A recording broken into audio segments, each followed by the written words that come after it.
Yep, here's the room, and it's empty and waiting for us as promised. Navia is such a good person.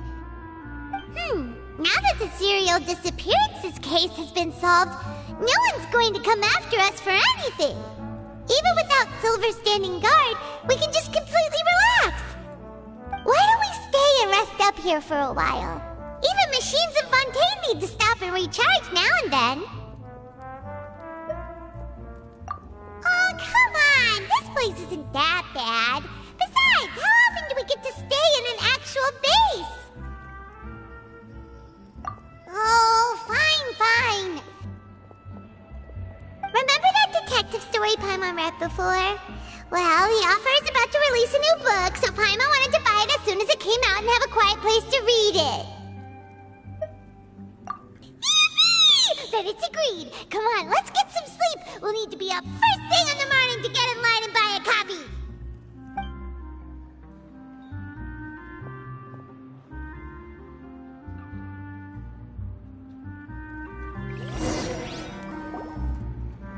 Paimon didn't expect that style at all. Even though it's a detective novel, it's also like a social documentary. Whew. It's actually pretty good.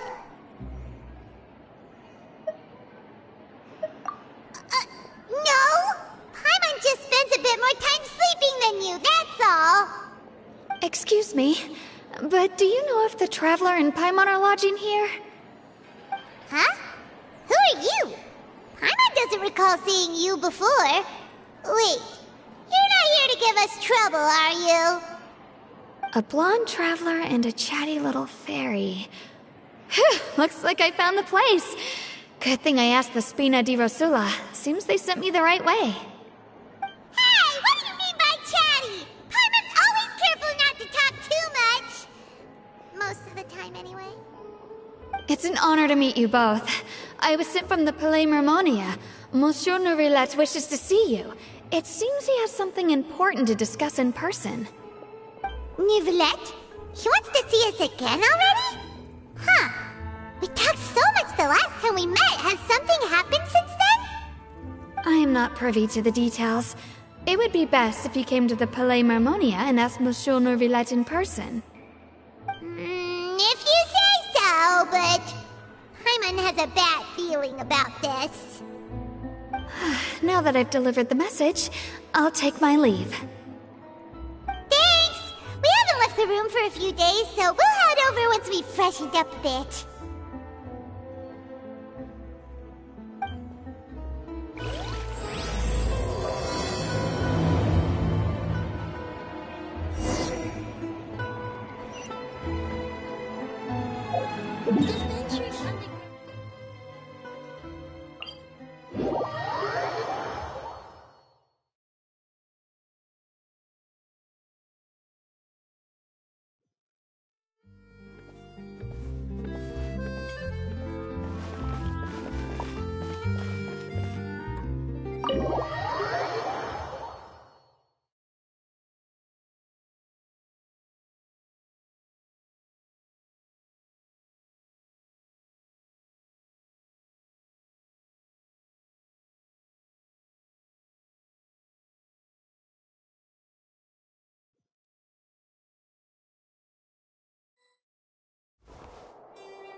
standing there?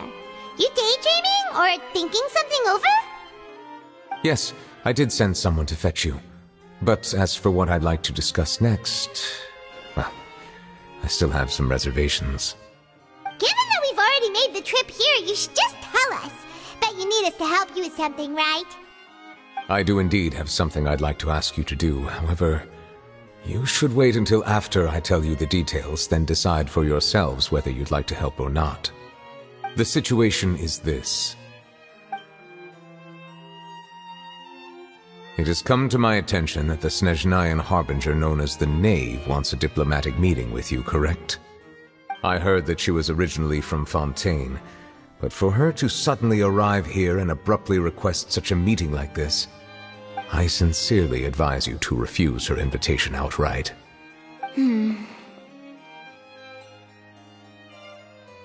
I'm sure you're aware that her purpose is most likely related to Child's recent predicament. We convicted one of the Snezhnayan harbingers in a court of law, but we have yet to provide any form of detailed report on the matter. This does indeed provide an opportunity for Snezhnaya to put pressure on us. I believe we should adopt an evasive stance until we can provide a proper explanation and have a preliminary plan on how to deal with the matter. No, we shouldn't. I think we should agree to the meeting. Oh?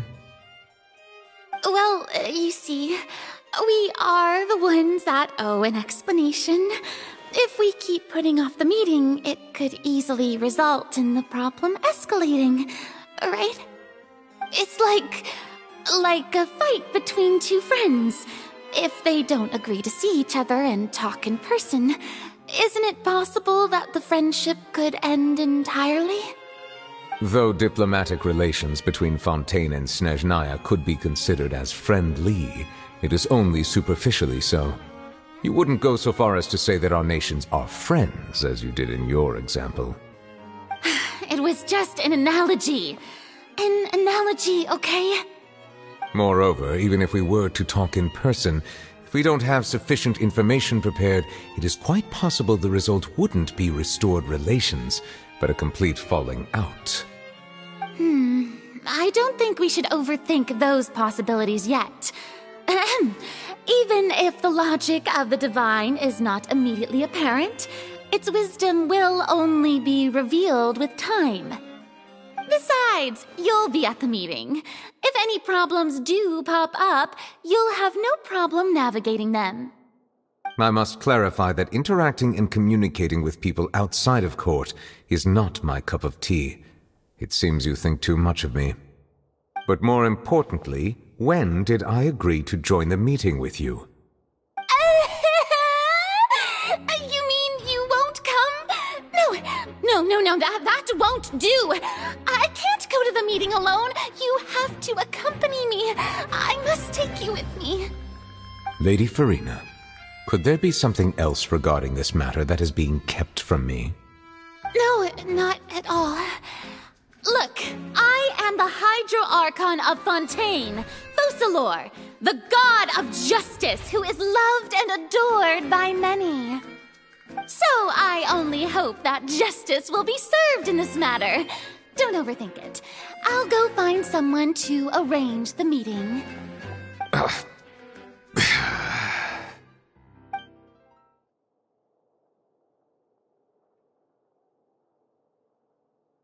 Though it could officially be considered a diplomatic conference, I prefer to see our meeting today as an ordinary tea party.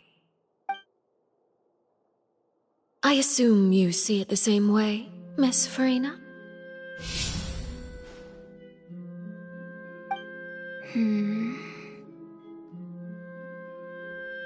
Lady Furina? Yes, that's right. Just like you said, a tea party.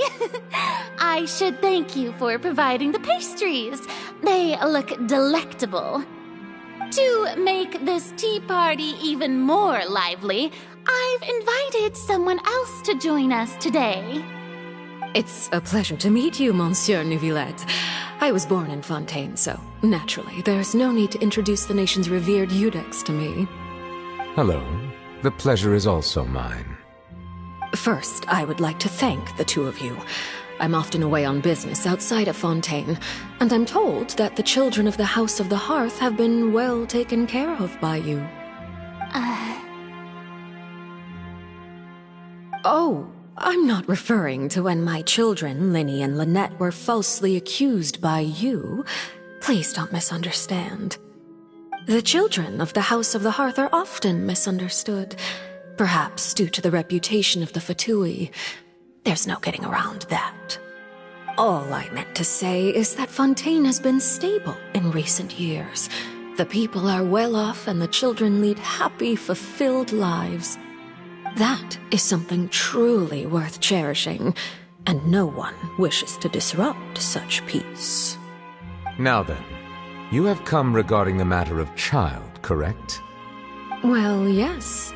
It appears the ever-busy Iudex Neuvillette doesn't wish to waste time with diplomatic pleasantries, and hopes that we can get straight to the point of our talk.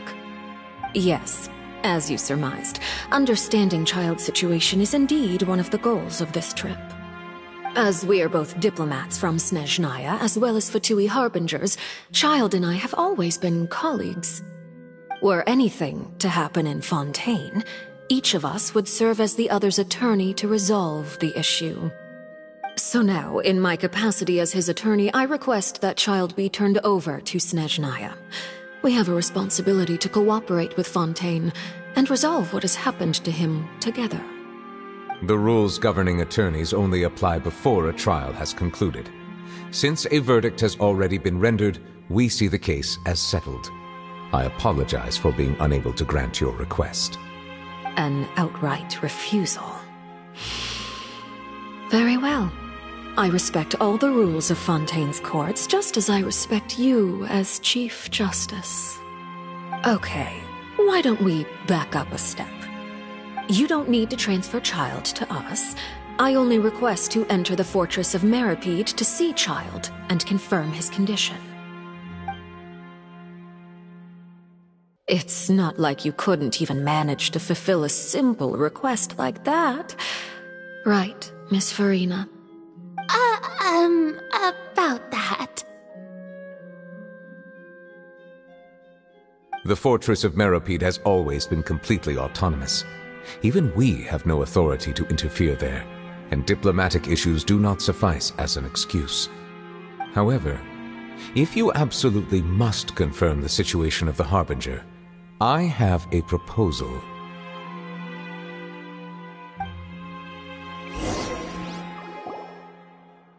The knave showed up already? Well, Linny did say that Father will be returning soon. We didn't even know that Linny was from the House of the Hearth at the time, so we kinda overlooked that information.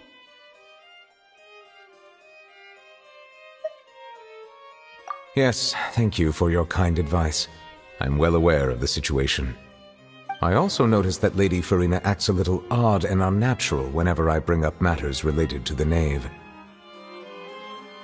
Could the knave be threatening Lady Farina or something? If that were the case, then why wouldn't Lady Farina inform me?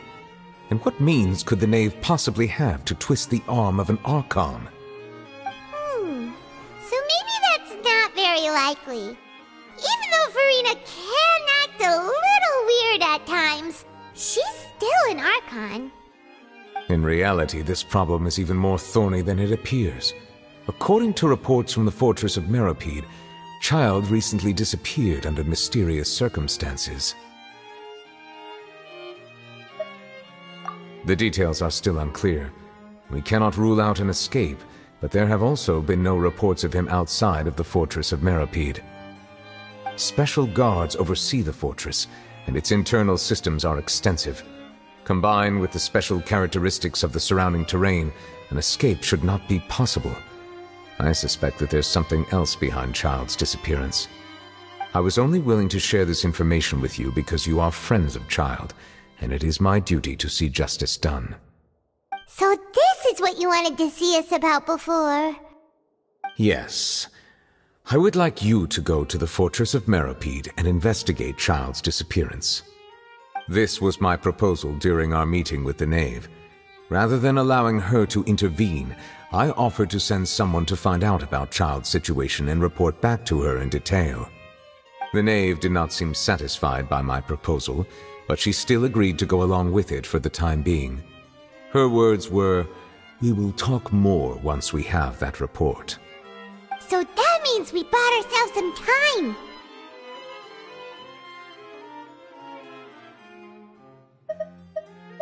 Firstly, you're already acquainted with Child. Your eyes may discern relevant details there that others would miss. And secondly, is the consideration of the unique nature of the Fortress of Meripede. Isn't it just Fontaine's prison? I would not define it so crudely. The Fortress of Meripede is not affiliated with the court system of Fontaine on paper. It has always existed as an autonomous entity. Early in Fontaine's history, criminals were punished with exile, not imprisonment. Even today, sentences against convicted criminals still include exile, just as before. The Fortress of Meripede may seem like a prison, but it should in fact be regarded as a gathering place for exiles. All we do is dispatch guards to keep watch and help maintain security, but we have no right to get involved with any other matters. Although I do have a personal relationship with the administrator there, neither myself nor the courts have the right to be directly involved with the investigation, no matter how serious the grounds. Oh, Paimon gets it now. That's why you need us to conduct our own investigation as a third party, right? Correct. I will arrange false charges against you so that you may secretly investigate inside the fortress during your detention. This will save us a lot of unnecessary trouble. So, are you two willing to accept my proposal?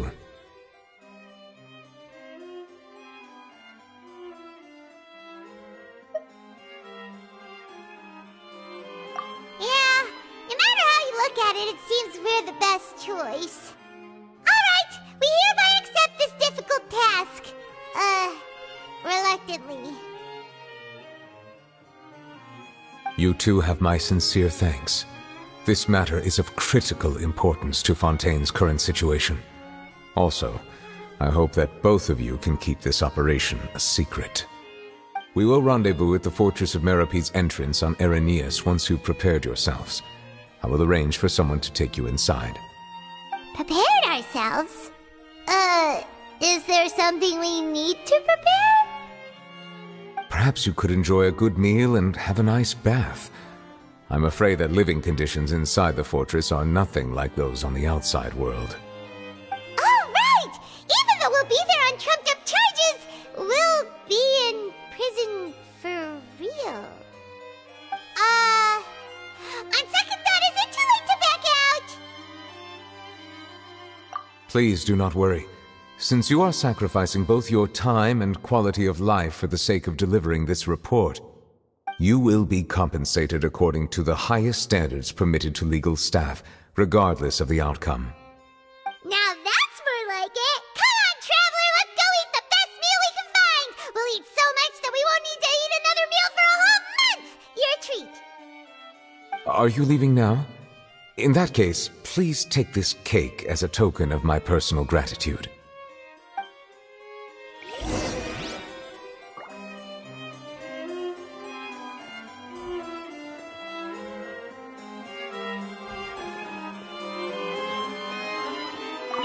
Oh, no need to thank me for it. Just be sure to enjoy it.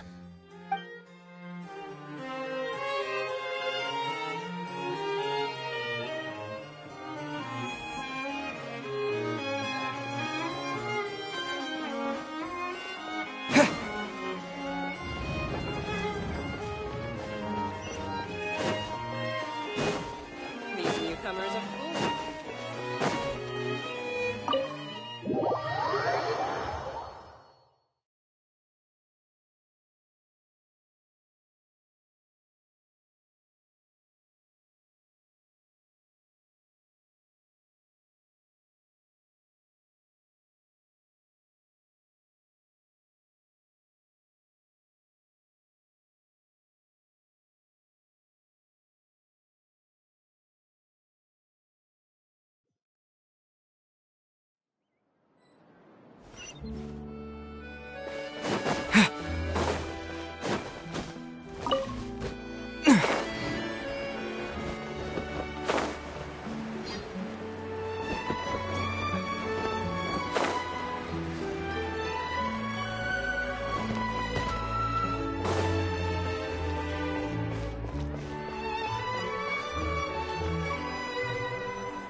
and one of those two? Ooh, and no Fanta, thank you! That cake was pretty good. But as soon as Paimon remembered that we're about to go to prison, Paimon's stomach suddenly became completely empty. Now that Paimon thinks about it, we've always been super careful ever since we arrived in Fontaine. Just to avoid breaking any strange laws here. But here we are, about to willingly send ourselves off to the Fortress of Mirrorpede. Maybe this is what they call fate. Let's just try our best to investigate everything quickly once we get there. Paimon doesn't want to stay in prison too long.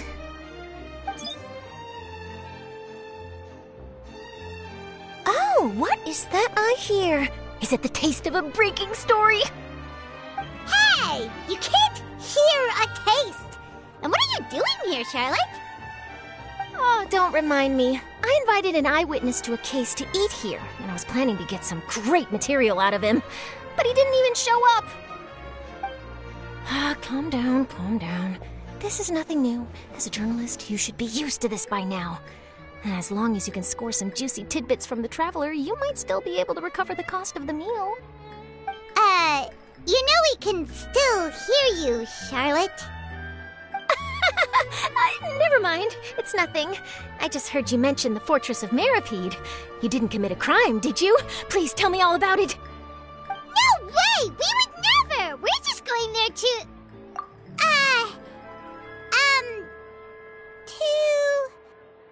Oh no, Paimon almost forgot that Neverlet told us to keep it a secret!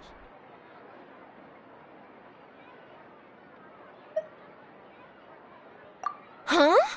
You're being arrested for that? Oh, but now that I think about it, I suppose that's not completely unreasonable. That's pretty despicable, almost as offensive as committing theft. You mean Paimon really did something that serious? Sorry, Paimon really messed up. Well, in that case, it's nothing particularly newsworthy after all. Oh, how disappointing.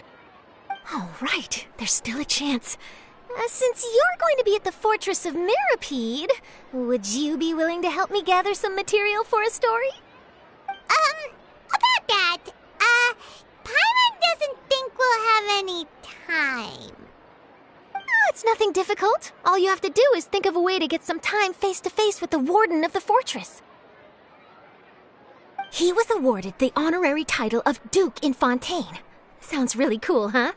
Only those who have made significant contributions to the nation have been conferred this title. It's incredibly rare. On top of that, the Fortress of Mirrorpede has never been under the jurisdiction of the courts. Practically nobody, including journalists like me, knows anything about the person in charge there. Oh, if I could write an exclusive article about him, I bet it would sell a boatload of papers. You make it sound easy, but it really depends. Of course, I wouldn't ask you to do it for free, so this meal is on me. All right, you got a deal. We'll do anything you want. Then it's settled. The food should be here any second, right? Huh? Wait, just how much did you order?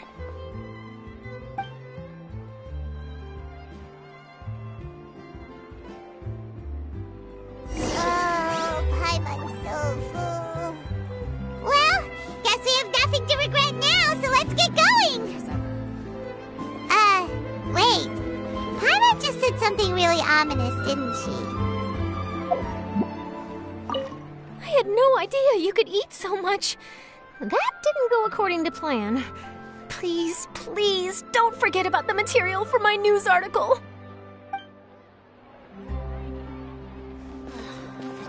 The tea just keeps...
You have come just as promised. Yes, this is the one and only entrance to the fortress of Meripede from Irenaeus. Careful. You may want to step back a bit. Whoa! So you have to go down from here? Is the prison underwater? Utilizing both the barrier of the water as well as the fear humans have of the depths, the fortress of Meripede is naturally the perfect place to confine and guard criminals. But do not worry. It is not nearly as frightening inside as you may think. You will see for yourselves once you are down there. Paimon hopes you're right. Don't know about you, but just thinking about being at the bottom of the sea like that gives Paimon the heebie-jeebies. Oh, and there's one more thing. I mentioned that I have had personal dealings with the administrator of the fortress, Wriothesley.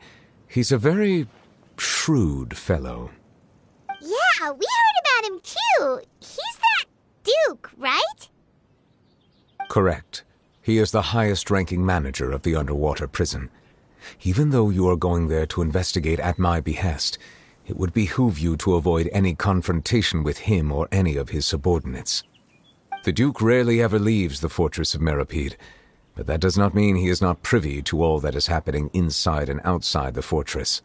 He is quiet, but not unaware, so please bear that in mind. All right, that's about all the time that we have to talk privately. I'm counting on you two. Don't worry, we won't let you down. Good. Madeline! I'm here, Monsieur Nervalet. These two are the newest convicts, I presume? Don't worry, they won't escape on my watch. Like we would try. Please follow me, you two. I'll process your paperwork for entering the fortress of Meripede.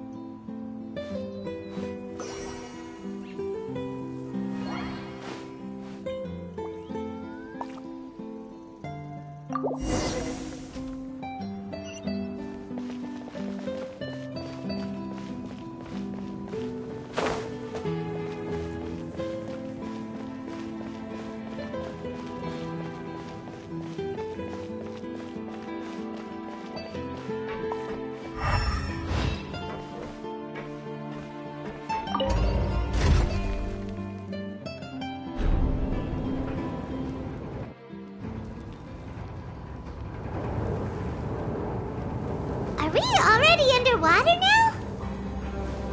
Huh. So this is what it feels like to be a criminal in Fontaine. You two seem to be taking this pretty well. It's rare to see convicts in such a good mood.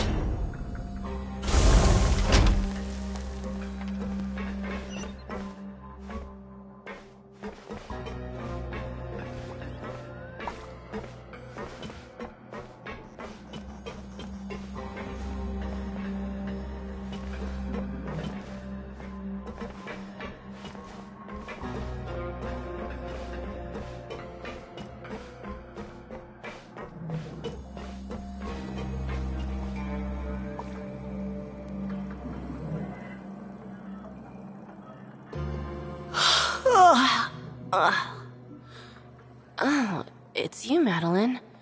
Why'd they make you make the trip down here today? Monsieur Nervalet personally requested I escort these two convicts. I suppose he was concerned others might not be up to the task. Well now, aren't you the lucky one? Must be nice to be on good terms with the big shots like the Chief Justice. The only people I get to see every day are the new inmates. Well, have you tried service with a smile? Who knows, it might help your professional reputation. Yeah, right. As if. Every criminal comes through here looking miserable. How can I smile with such a toxic work environment? And even if I did smile at them, the convicts would probably just think that I'm some freak getting some kind of twisted enjoyment from their pain. Oh, she's got a point. Well, I've finished transferring you. You two will register here, and Marette will guide you through the remaining procedures. Yep, I'll take it from here. You head on back to that bright and sunny world above. Okay, let me see. You are the Traveler and Paimon, correct? That would be us! Let me confirm your charges and sentence. Let's see. You two are charged with eating a cake specially prepared for the Archon by a Snezhnayan envoy without the Archon's permission, thereby incapacitating the political center of Fontaine for a brief period. Sentence: 45 days? Huh?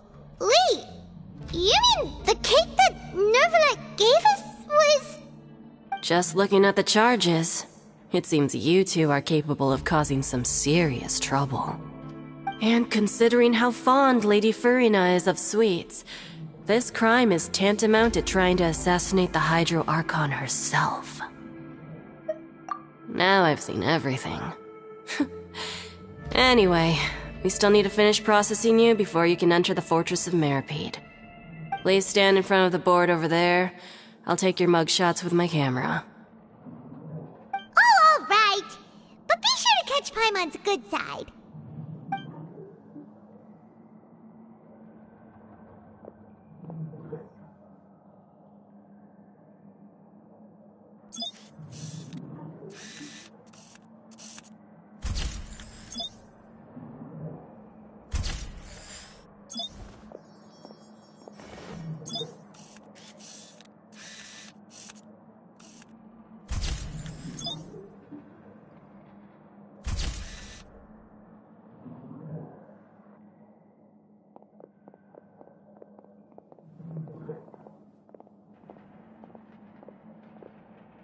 And we're done. Thank you for your cooperation. Next, someone will be along to guide you inside the fortress. Please be sure to cherish this opportunity for rebirth. Huh? Rebirth? Isn't that a little much? We're only gonna be here for 45 days! You two are the new inmates, right? Follow me. Oh, okay! Paimon is Paimon and this is the Traveler! Save it. Not like I'll remember your names. Move it.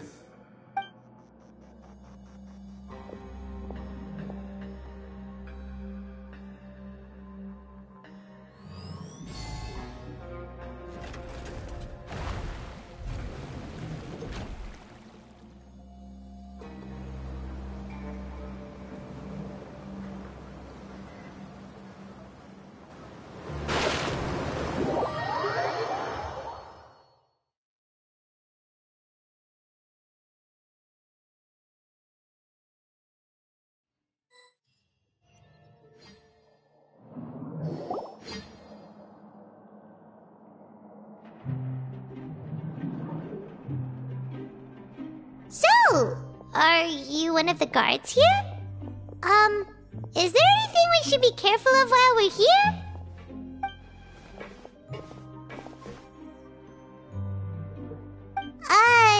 Did Paimon already ask something she wasn't supposed to?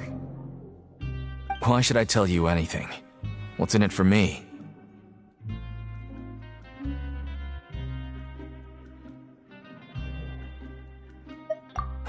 This is exactly why I can't stand you fish.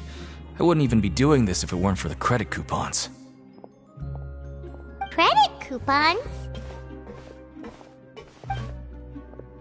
Alright, seeing as you're not the annoying kind that's getting dragged in here crying and blubbering, I guess I can tell you a few things. But next time, it'll cost you some coupons. Mora means nothing here. Here, we use credit coupons.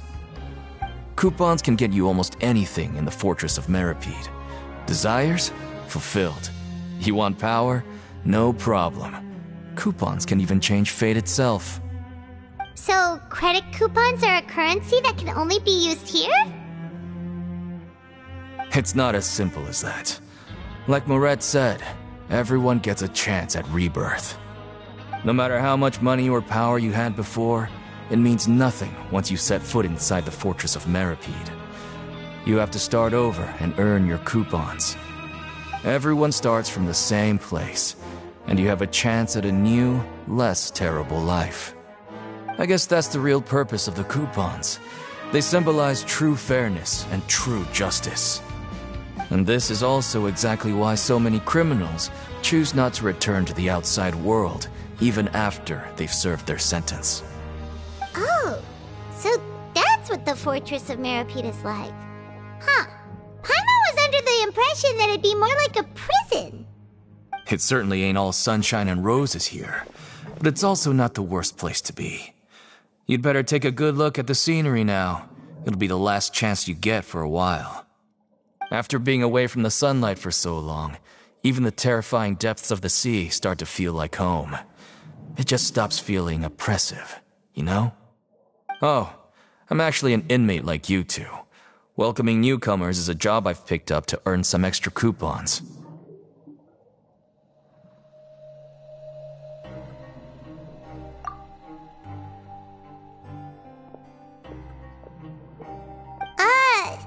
Why aren't you answering us again?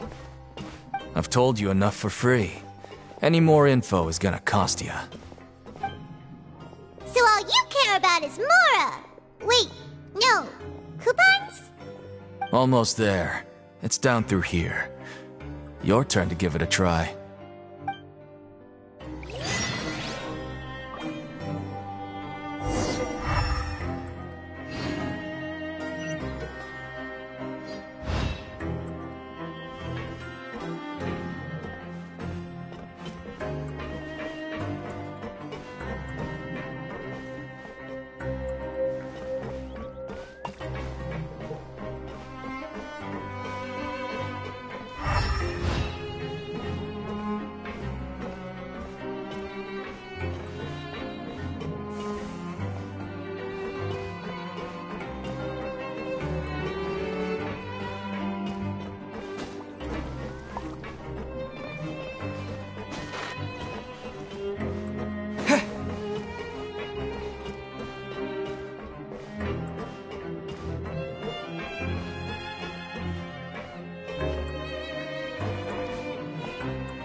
So, we're going even deeper now?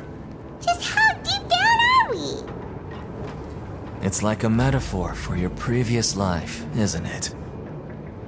Our lives weren't that bad.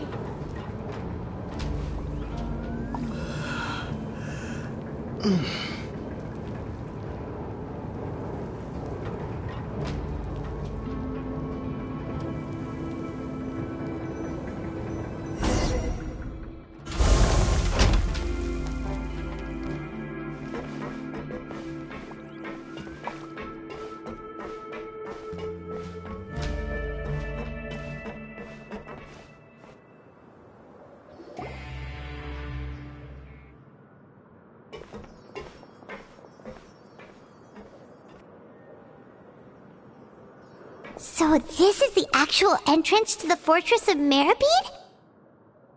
Huh. It looks like there are other new arrivals, too. Oh, they sure don't look happy.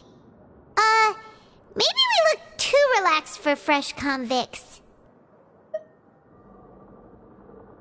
Oh, right. We're on someone else's territory now. We need to think of a good way to act like criminals to get by. If we're discovered, even Neuvillette might not be able to rescue us. Hey! Don't scare Paimon! Oh, Paimon's not ready for all this! Look, I don't really know you, and I have no idea what kind of crime you committed, but... You wouldn't have happened to anger someone important, did you? Someone important? Paimon doesn't think so. Wait, why are you suddenly trying to talk to us now? Now's not the time to worry about that.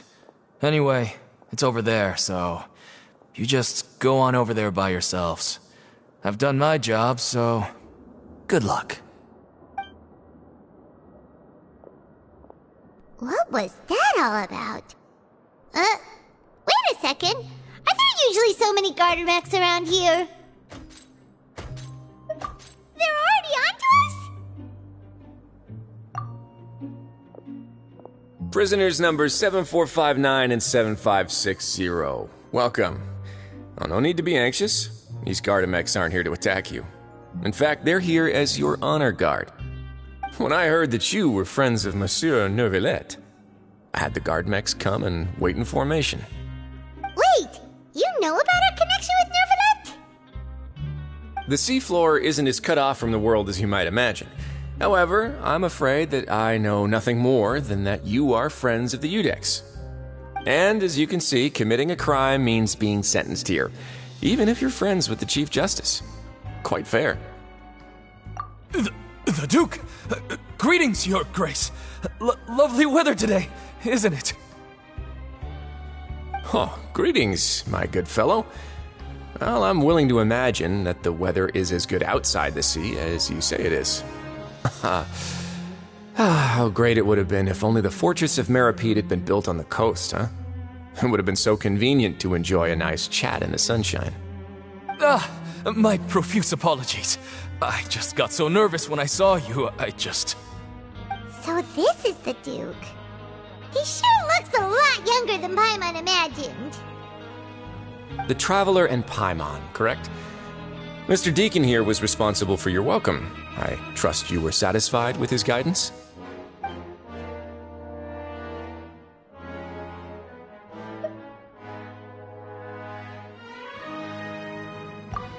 Outstanding! Well, Deacon, I recall we discussed fate during our last work meeting, I believe that fate will reward all those who take every aspect of their work in life seriously. When you return to your bunk, you'll find the guards have issued some extra credit coupons to you. Oh, thank you. Thank you, Your Grace. Oh, and you too. I can't believe you gave me such praise. If you need anything in the future, anything, please, come find me anytime. No credit coupons necessary.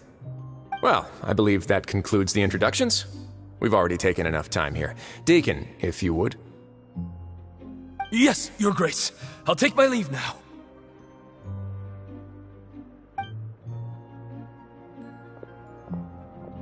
Please, follow me. To make you feel more welcome, I'll show you around the various facilities of the Fortress of Meripede. I hope it'll help you adjust to life here. He's going to personally give us a cure? Huh. Paimon can't figure out what this guy's thinking at all. No wonder Charlotte's so interested in him. He's one of those mysterious types. Alright, let's keep up with him.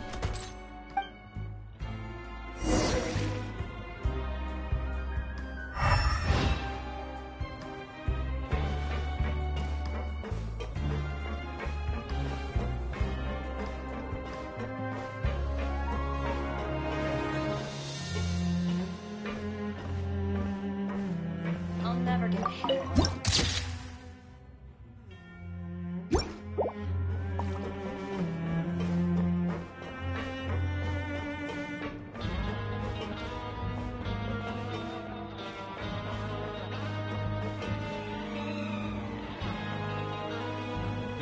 There's no need to be so reserved. The label of criminal is nothing but one of many identities, and being criminally inclined here at the Fortress is just one of many ways to survive. Is it really okay for the warden to think like that? We're real criminals, you know. What if we're too difficult to handle? Well, then maybe you'll be able to carve out a name and a place for yourselves in this underwater world, But before you go in swinging, please remember that in the Fortress of Meripede, it's better to not cause trouble for yourself or for the guards. Now, we've arrived at a very important place, the Coupon Cafeteria. You can come here and claim one welfare meal each day. Welfare meal? You mean it doesn't cost anything? That's right. Criminals are essential to fortress operations, so we must guarantee that they at least have the basic means to survive. But that's not how it was. Back in the day, it cost you reward coupons just to get a cup of water here. For fish like you who just arrived with nothing, you'd have to go to work hungry until you earned enough coupons to eat. It was only after His Grace became the administrator that we got the free meal rule. Now everyone gets a square meal every day, even no-good slackers who've never picked up a wrench in their whole lives. Nobody starves to death here. In the Fortress of Meripede, credit coupons are the only currency, and everything must be purchased. In some sense, you could say using the coupons is a form of trade. But trade is always conducted by people. So if we want trade here to prosper, we need everyone to work hard and live their lives. If nobody could even afford a meal, then the whole fortress would be up in arms. And that would only make things more difficult for me. So, rather than saying that we're giving everyone a free meal here, you should say that everyone's hard work has improved the living conditions in the Fortress of Meripede. Your Grace's reasoning is correct, but what I said is also true. Whatever the case, hard work is rewarded here.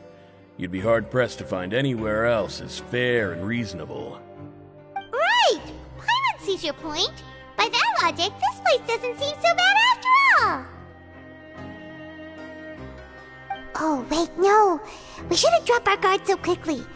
But it seems the inmates really respect the Duke because of his attitude, right? We should still try to verify the truth with our own eyes.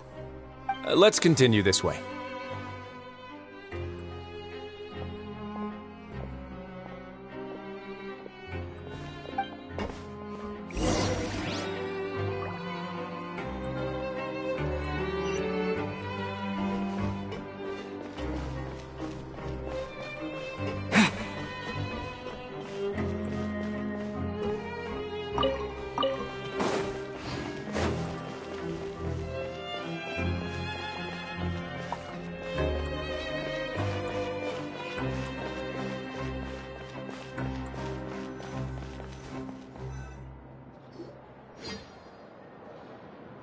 This place is known as the Pancration Ring.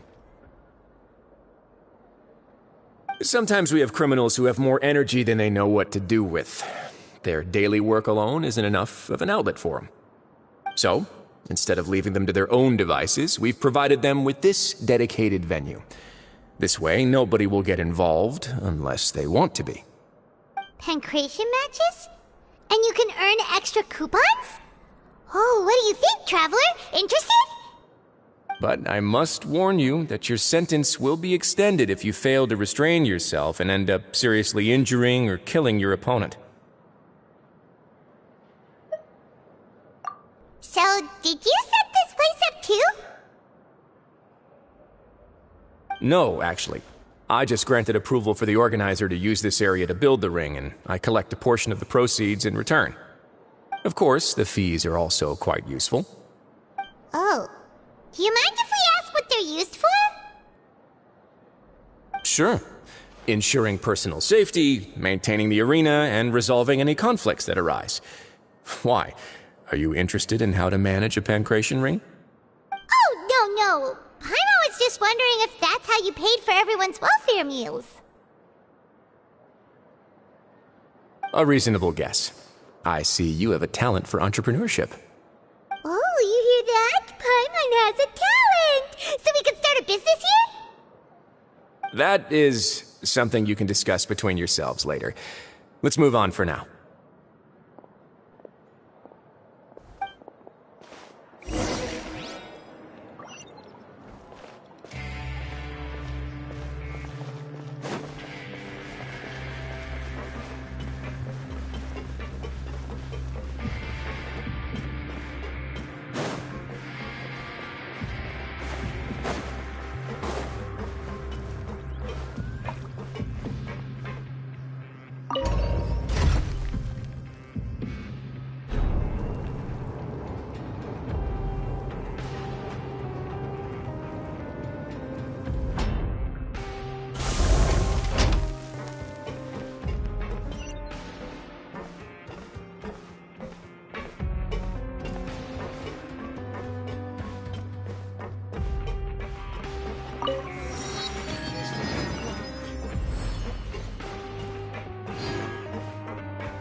Your Grace.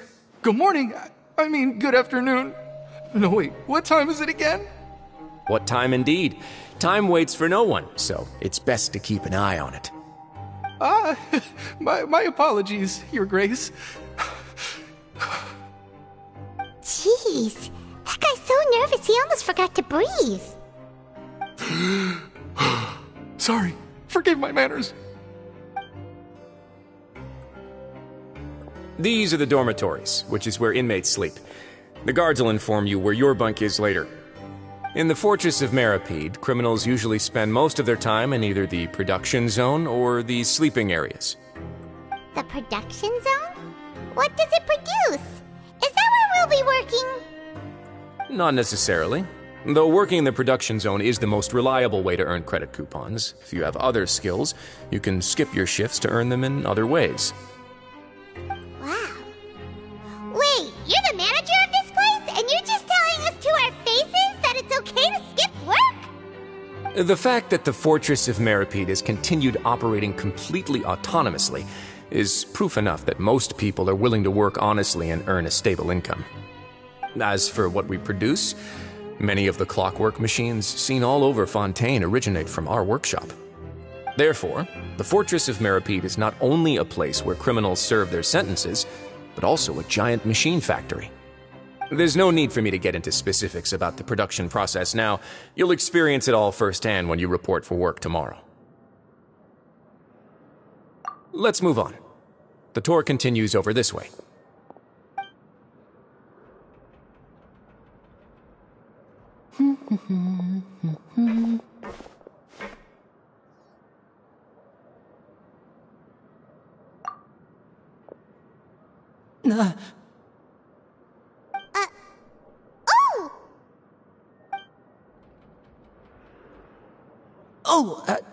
You really scared me there.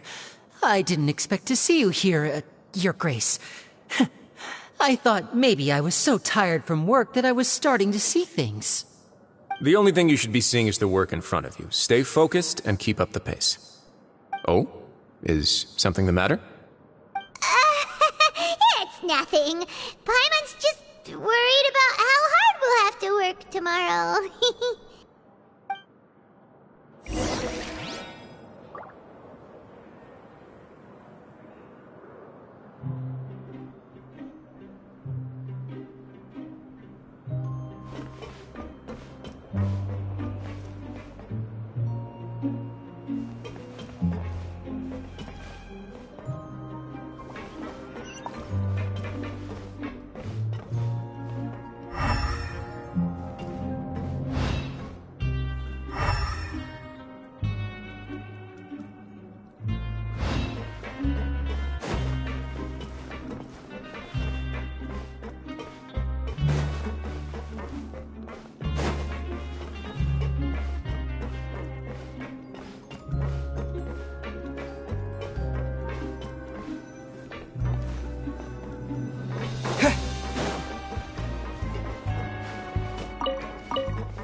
Your Grace?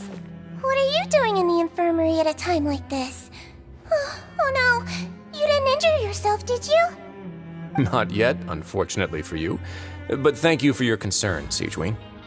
Oh, then you must be here for those two. Allow me to introduce you. This is the infirmary, and Sigewinne here is the Fortress of Meripede's head nurse. Hello, new faces. They call me the head nurse, but I actually handle all the nurse-related work all by myself down here. Since you seem to have some rare downtime with no patients, perhaps you could find the time to join us for dinner? Oh, then these two must be some important convicts. Sure, I'll join the welcome party. Thank you. Your presence will be the pièce de résistance for today's tour. Oh, so the tour part is over now? I believe I've already covered the primary aspects of life here in the fortress. As for your work, there'll be someone else to guide you through the details. Is there anything else? I seldom conduct tours, so why don't you just ask if you have any questions? Well, this is our first time here. Paimon's not sure what to ask. Then let's head back to the coupon cafeteria. Maybe a meal will help you think up some questions. You should at least try to be excited. Our free meals are actually pretty good here.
What do you think of the food? Does it meet your expectations? Wow, it looks delicious! Neverlet made it sound like living conditions in the Fortress of Meripede wasn't very good. Who would have guessed that criminals get to eat tasty food like this every day? Oh, isn't that the meal box that only super lucky people manage to draw? Seems like you two are quite fortunate. It actually has nothing to do with luck in this case. I had a word with Walsey, so you didn't have to draw lots like everyone else. Oh, you mean the meals are random? Yes, what you get to eat depends completely on your luck. You could say that it's a distasteful little game that Chef Walsey likes to play here in the cafeteria. Paimon knew it! If criminals got to eat tasty food like this every meal, the crime rate in Fontaine would skyrocket for sure.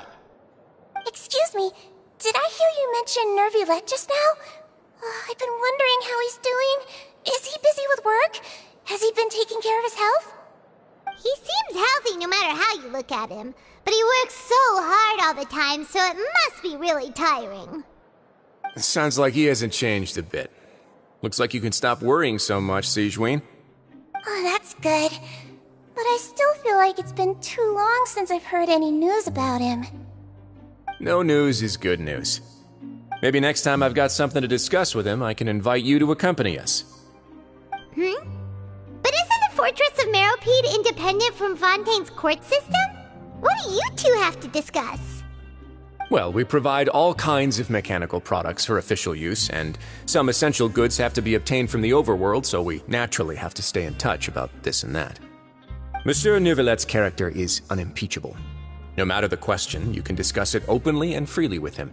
Talking with him feels quite effortless. In light of that, I am quite willing to go out of my way to show respect and accommodate him.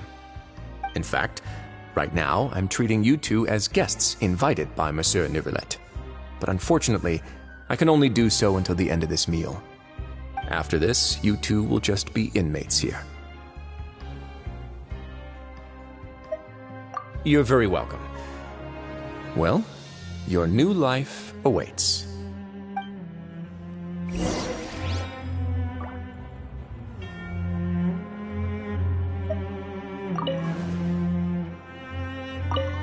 Now that I've gotten a good look at you two, I think you're very cute. After all, heavy is the head that wears the cutesy crown. I guess I just want to say, just take care of yourself and don't get hurt.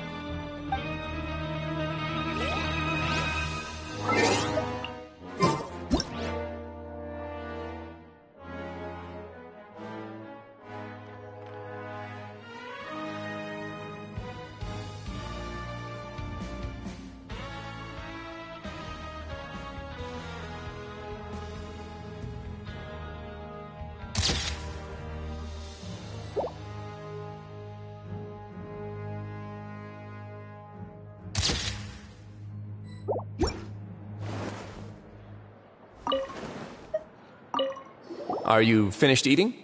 Then I recommend that you return to the dormitories and rest. You have work to do tomorrow. Perhaps you were hoping to ask for some special privileges? Sorry, you'll have to use credit coupons like everyone else. It's not as comfy here as you might imagine.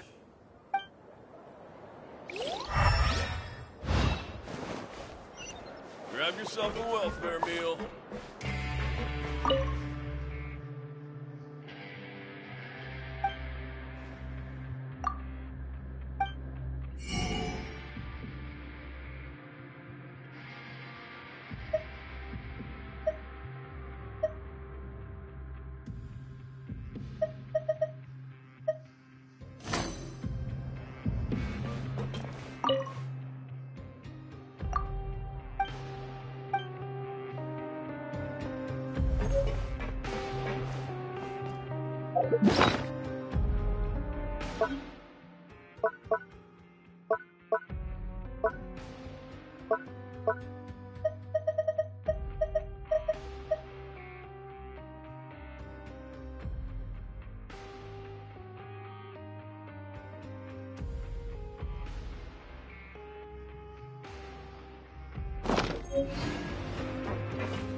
The Traveler and Paimon, right?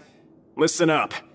As new inmates, the only thing you need to worry about is what to do and when to do it.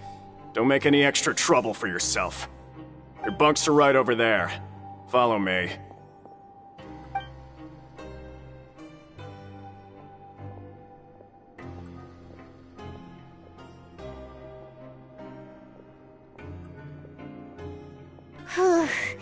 So this is where we'll be sleeping from now on.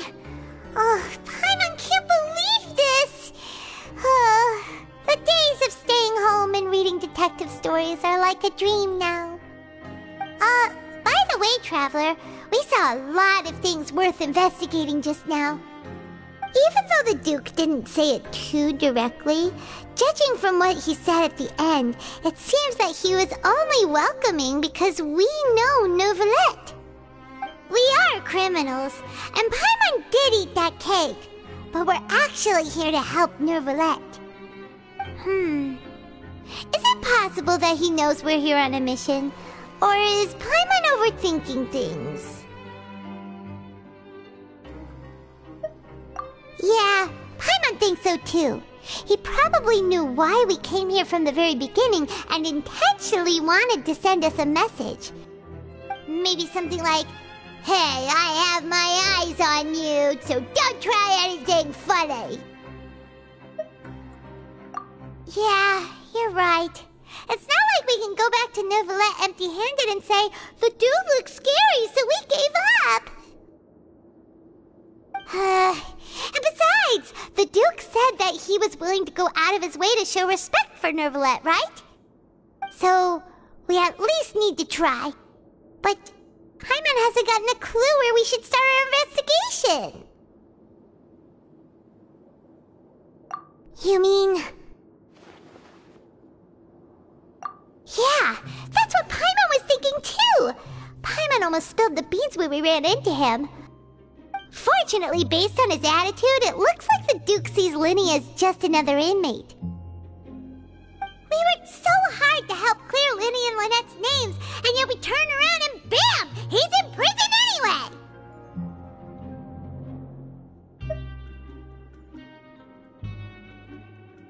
Oh, right!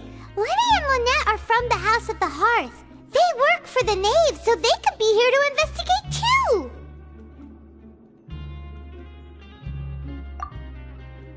Huh? Oh, it's a card! Paimon didn't notice it earlier. It looks like a magician's prop. Lenny must have left it here.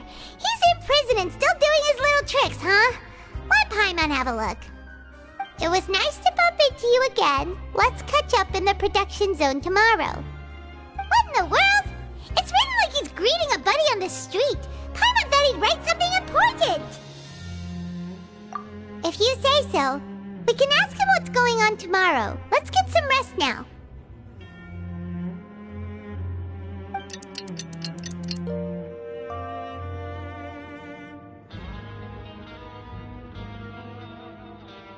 Hey, you're finally awake!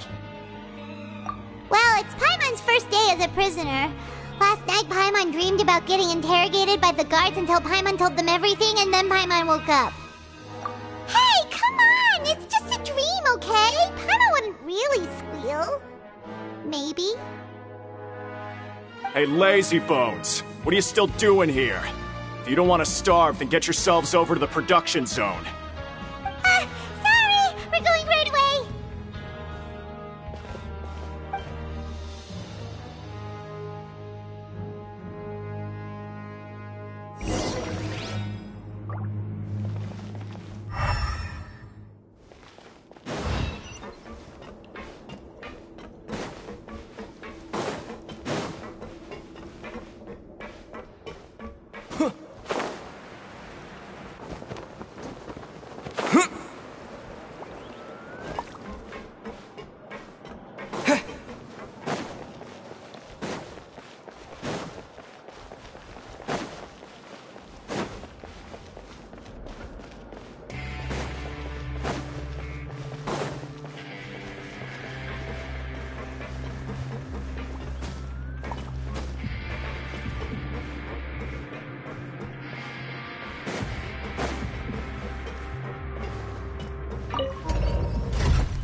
Ah, you must be the catch of the day.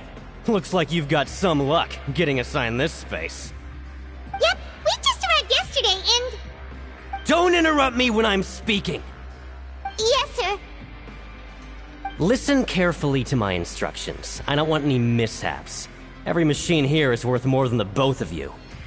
Working around these machines can be very dangerous. Do your job well, and you can eat in the cafeteria after your shift.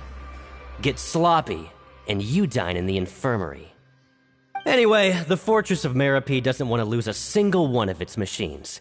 And it also doesn't want to waste the production potential of any inmate. You got that? Got it! Your job is to use the machine over there to process widgets. Watch carefully, and make sure you step on the pedal at the right time. If the machine gets jammed, then give it a little maintenance with your fist. Here, take this. Bring me the process widgets, and I'll give you some credit coupons in exchange.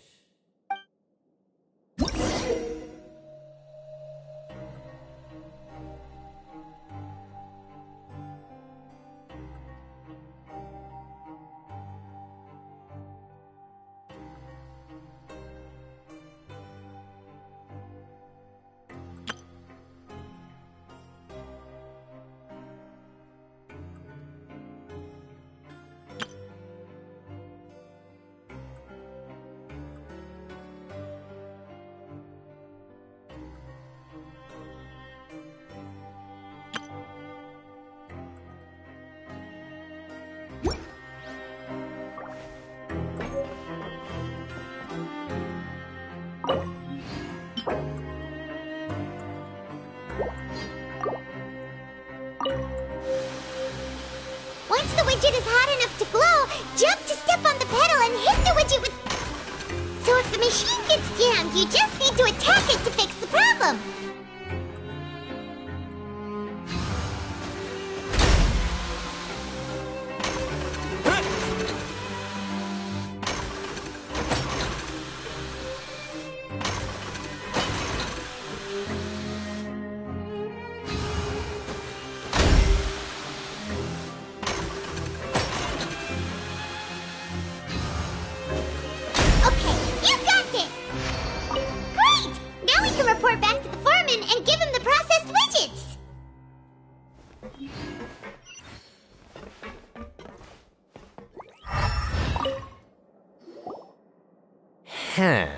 This one is tolerable.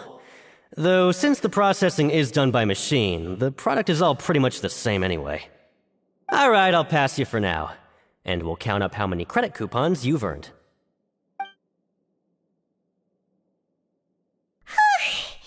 Paimon's exhausted. We're done now, right? Oh, that foreman. He's so scary that Paimon couldn't even speak. Ugh.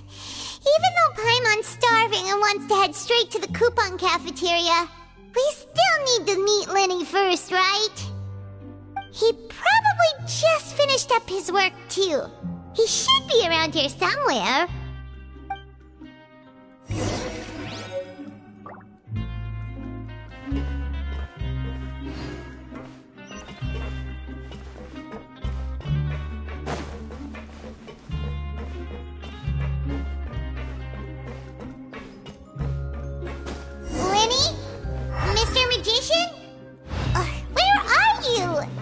Oh, this had better not be some disappearing act. He doesn't seem to be around here. Let's try looking somewhere else.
Hey, over here.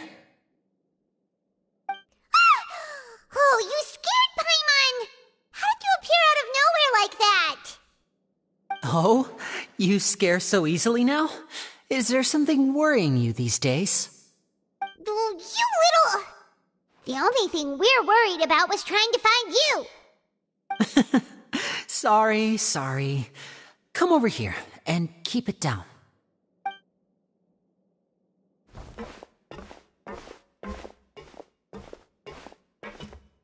Oh, Lynette! You're here too! You two really are inseparable. That's right. My brother simply can't stand to be away from me. It's not just Lynette. Fremine is also here. Do you still remember him? Oh, you mean that diver from the House of the Hearth, right? Pyro remembers seeing him in the court of Fontaine before. Now hurry up and tell us, how did you end up as criminals this time? We fought so hard at court to prove you were innocent, but now it looks like our incredible court battle was for nothing! Sadly, even the teeniest of things can land you in prison these days. I put together a street performance and used the popularity we gained from the Opera House incident to attract a big crowd. And then? Next, I invited several audience members to participate in the show. And then, with the entire audience watching, their wallet suddenly disappeared. My brother was charged with theft, and I was charged as his accomplice, having assisted him in his crime. It really isn't that bad. The missing wallets are all in the leftmost drawer of the Maison Gardiennage's big filing cabinet. We just need to see how long it takes to discover them. Yep, we should be released then. In terms of the magic trick itself, I think the performance went perfectly. Leave it to Lenny to magic himself into prison. Indeed. Last time I hid my identity from you, I promised that I'd tell you absolutely everything if you were angry about it. No more secrets. So I don't plan on keeping anything from you this time either. At the moment, the House of the Hearth's interests don't conflict with yours at all. We were instructed by the father of our house, the Knave, to come here and conduct an investigation.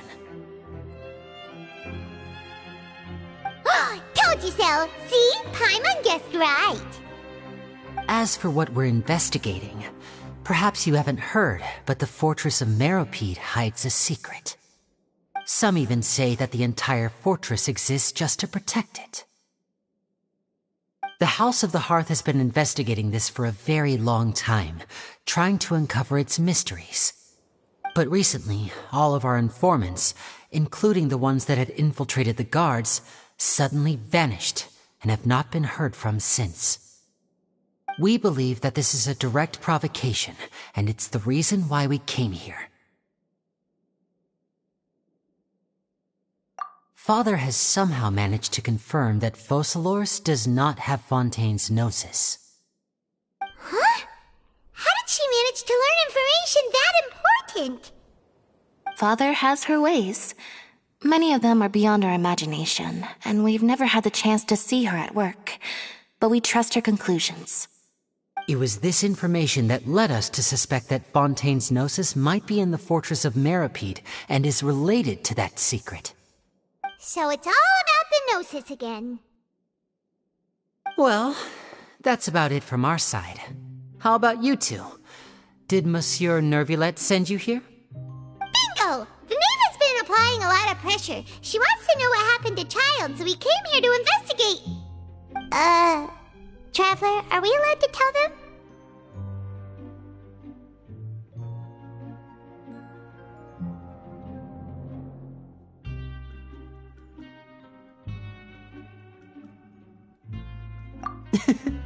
You don't need to worry too much about that. She's just asking for a report on Master Child's predicament as a means of pressuring you. Father used this situation as a pretext to negotiate with two high-ranking officials in the court of Fontaine. She actually just wants to be able to make concessions on this matter for gains elsewhere, almost like a bargaining chip.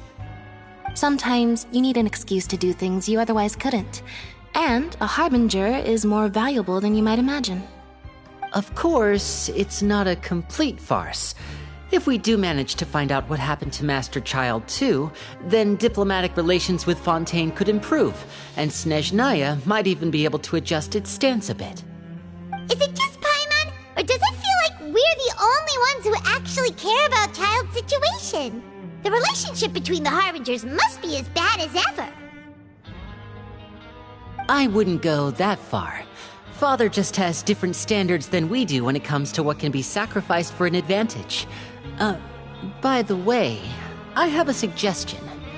Why don't we team up? Even though we have different objectives, we're both here to investigate the fortress of Meropide. It would be more efficient for us to work together.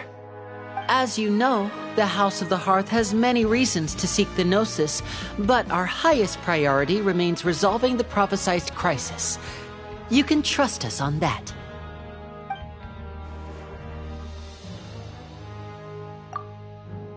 See, I told you. Is that so? Sure enough, it won't be easy to convince them to cooperate with us. Lenny seems to be thinking pretty hard about something.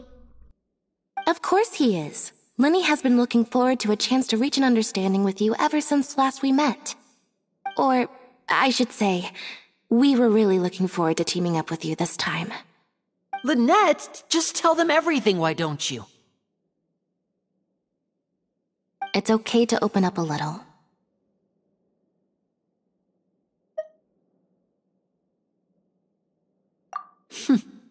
Very prudent of you, and consistent with your behavior since we first met. That's reasonable enough, and I agreed to cooperate on these terms as well. I was prepared for the worst, but you were actually more agreeable than I anticipated. All right then, there's no time to lose. I have some information to share, so listen carefully. Since Lynette and I arrived here, our investigation uncovered the fact that the Fortress of Meropide has a forbidden zone. Most people just clammed up and wouldn't talk, but after asking the right questions, we were able to confirm the existence of the forbidden zone from the guards. You should be aware of that while you're investigating. A forbidden zone? Could that be where the child disappeared to? You're right, we'll definitely keep that in mind. Good. That's the most suspicious thing about the fortress that we know of so far. We have a few other unanswered questions, and we'll be investigating those as quickly as we can. Anyway, I hope you find our information useful at least. Oh, look at the time. You two must be hungry. You should go to the coupon cafeteria and get something to eat. I'll use my cards to get in touch with you again in the future. Oh, that's just what Paimon wanted to hear! Paimon's starving after all that work today. We can talk more about the investigation later. Let's go get some grub!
Kidding!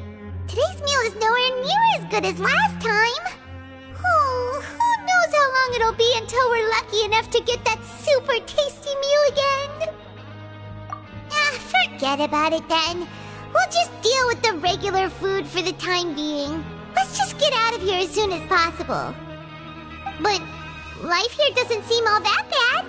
Other than the foreman being kinda mean and the work being pretty tiring. You think so, mate? If I had a coupon for every fish who said that.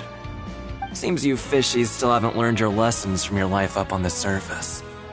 If you take things at face value, then by the time you reach a dead end, you won't even know how you ended up on that road in the first place. I like your attitude. I can, let you in on a little something. Everyone's been telling you to just follow the rules and not cause any trouble for yourself. Am I right? But what they don't tell you is that the rules aren't exactly what they pretend to be. The rules for being a prisoner. The truth is, this place has a lot of hidden rules. Huh? Hidden rules? What do you mean? Not everyone knows about those rules, but whether you know them or not, once you break one, you might encounter something even worse than death.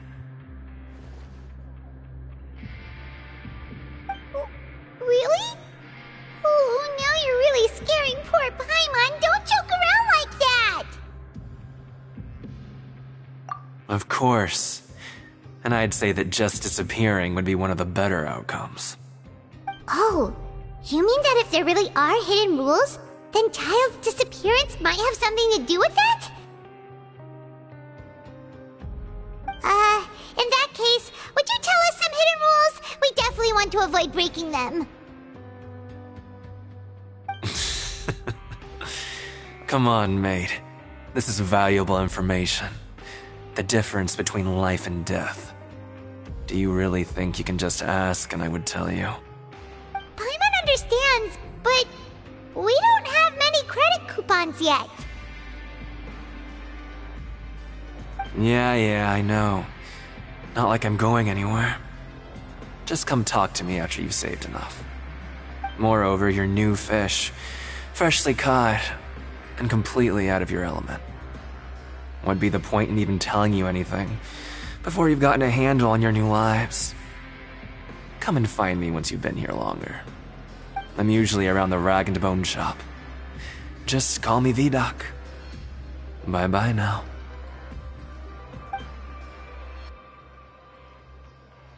He left. Just like that. Huh. Do you think he's just trying to scare us into buying fake information from him? Yeah.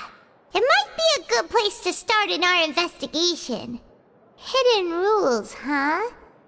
But, like he said, we don't have any coupons and we're still not familiar with this place.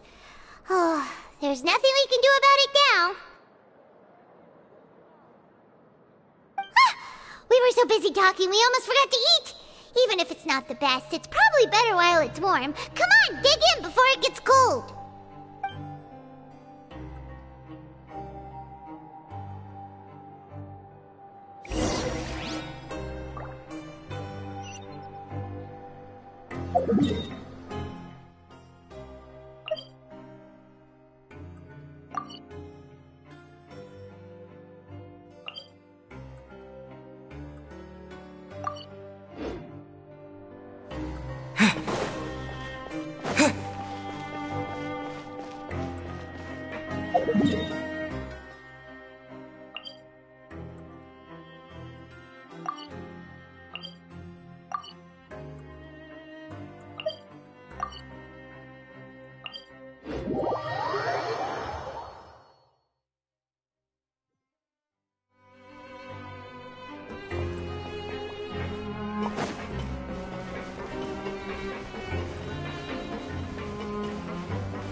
So Paimon just confirmed with the guards that our shift is set for every morning, and we're free to do whatever we want all afternoon. But it seems like most of the other inmates choose to continue working through the afternoon to earn more credit coupons. Oh, and they also said that you can use coupons to skip work in the morning and free up your time. They weren't kidding. Credit coupons really can be used to do anything here. Paimon's so tired. And we'll need to wake up and go to work in the morning. Without any credit coupons, it's not like we can really do anything else. Nighty-night, Traveler. Paimon hopes we can keep making progress on our investigation tomorrow.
What's wrong? You seem to have something on your mind. Did you dream about something last night? Is that even possible? Unless it wasn't an ordinary dream? Oh, Child's vision! So you had it with you this whole time? Maybe the vision connected Child's consciousness to yours.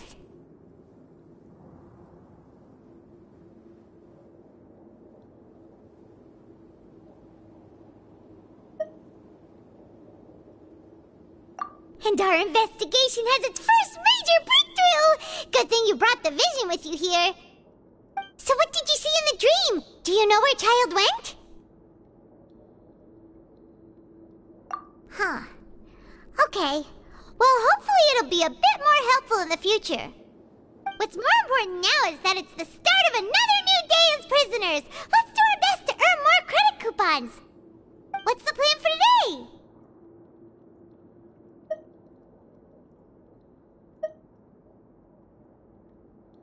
Let's go! It's time to start working. If that guard Fielding catches us skulking about, he's sure to give us an earful.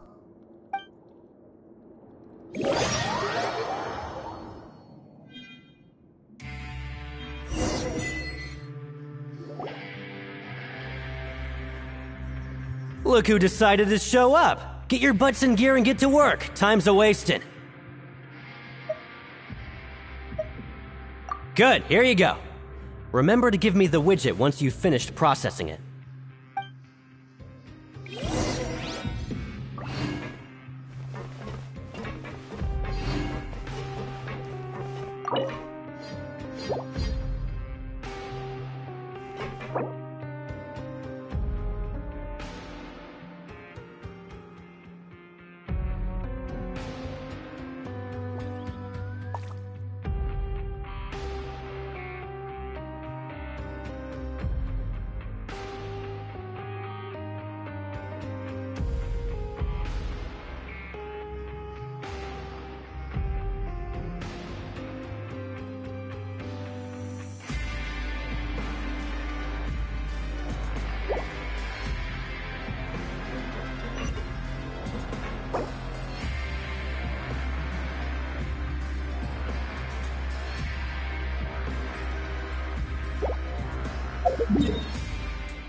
Paimon's beat. But after so many shifts, it seems we're really getting the hang of it now. Hey there, fellow shiftmates. I saw you finished your work, so I thought I'd come over and say hi. Oh, hey there! We've seen you before. Your assigned workspace is really close, isn't it? That's right. The name's Rowan. This past few days, I couldn't help but notice the new faces working nearby. I guess we were destined to meet. I've been working here for almost 15 years. Even the foreman, Grainville, always calls me Chief. Whoa, you've been working here a long time, Chief.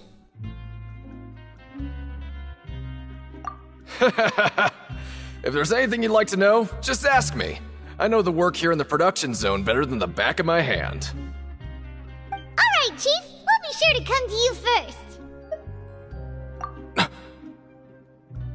Did you just ask about the rules? Pretty sharp for newcomers. You've already heard about the rules, huh? Who'd you hear it from? Alright. Seeing as I'm the one who came over here, you're already calling me Chief. I guess I can tell you a little. Truth is, you two keep working like this, you might be putting yourselves in danger. Huh? Wait, there's even a rule about that? What would have happened if you never told us about this? Well, it's usually not that easy to break one on accident. The conditions of the hidden rules are usually pretty specific. But once you do break one, bad things happen. If you work continuously in the production zone for 3 days, and if all you do besides eating and sleeping is just work, then something bad will happen during lunch on the 3rd day. Huh? Like what? Oh, don't scare Paimon! If I knew that, then I wouldn't be standing here talking to you, now would I? You mean, even you have never tried working 3 days like that before? There's actually a legend about this rule. They say that there was a worker who worked way harder than me. He was both efficient and eager on the job, and most other workers couldn't hold a candle to him. One time, he tried to test his limits and worked as long as he could. Then during lunch on the 3rd day, he disappeared into thin air, as if he'd evaporated. Later, some people went and asked some of his past friends about him, but they said, never heard of the guy. What the? How could that happen? Unfortunately, we were assigned different production zones. I never saw for myself what he looked like. Wait, are you thinking that it was... Huh? Oh? You... Listen, kid. This ain't the kind of thing you should be curious about. Let me tell you, you're better off forgetting about it and looking after yourself. Now I kinda regret ever telling you. Yeah, I agree with Chief here. Do you really want to try? Alright, if you insist.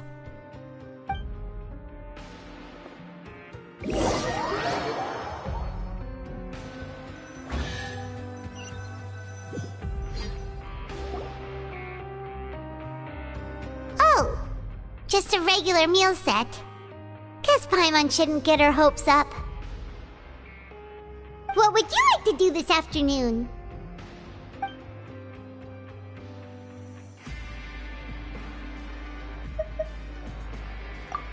Okay, let's see if we can find any new leads.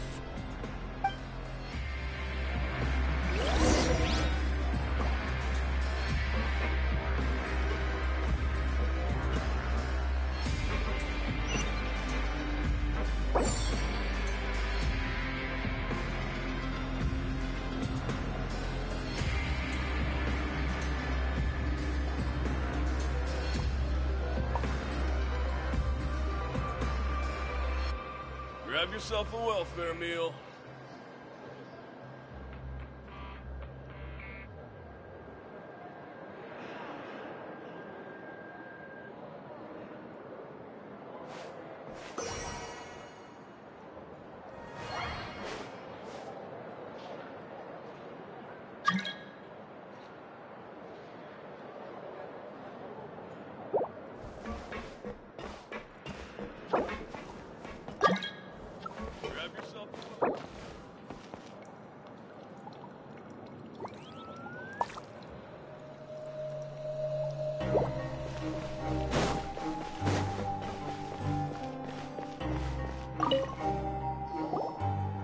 Oh, hello. You two are the ones who were with His Grace. No need to be so nervous. Sorry, I couldn't help but think of His Grace once I saw you, and I... well, it's hard to say. Maybe I am. He's got a very overwhelming presence. It makes me feel like I'm just some insignificant little bug. Wait, seriously? Oh, I'm always indecisive, and I tend to make a mess of things. It's like a reflex. I just instantly start to tense up the moment I see a smart and capable person like His Grace. What? Please, don't say anything like that out loud. How could you possibly think something like that?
Oh, wonderful.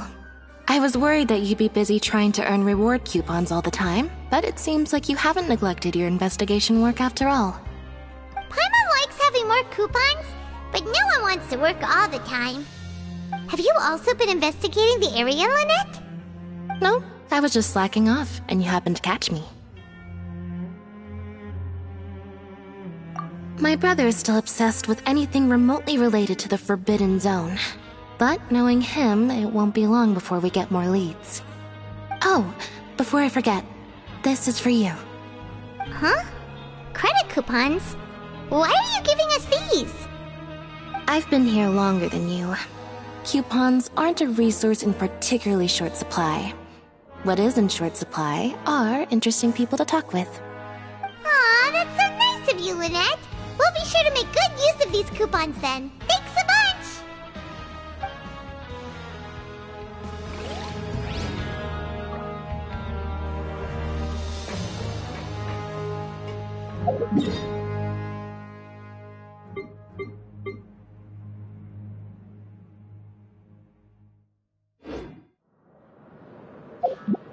Help each other get through it.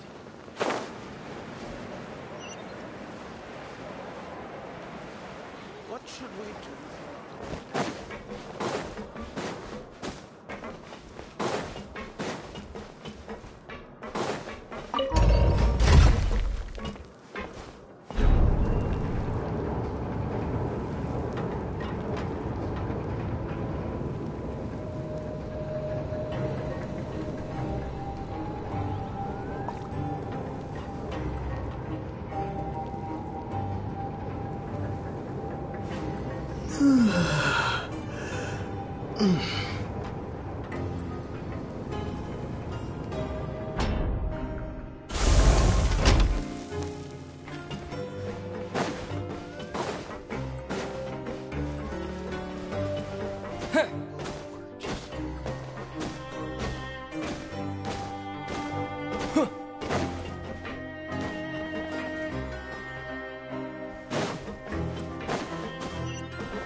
Hey, it's the Traveler and Paimon.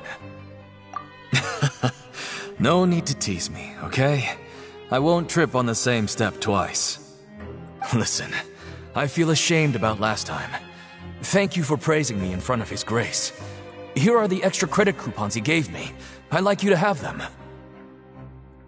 Huh? No, we couldn't take them. They're your reward after all. But when I was welcoming you, I didn't do anything but give you the stink eye. Come on, I insist. These coupons are nothing compared to getting the attention of His Grace. I won't take no for an answer.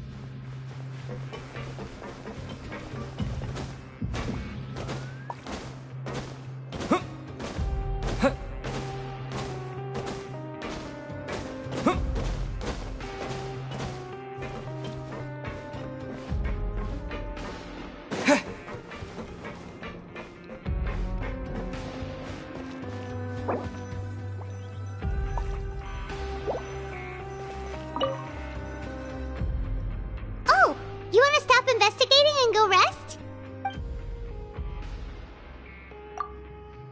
Okay, you should rest up. We'll be back at it tomorrow. Seems we had a productive day. Hope we can make even more progress tomorrow.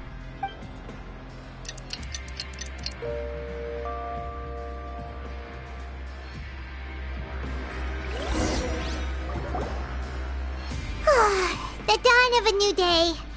Paimon feels like we're getting used to life as convicts.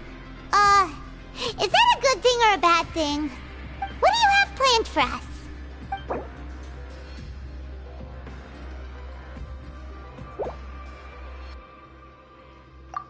Let's go! Credit coupons, here we come!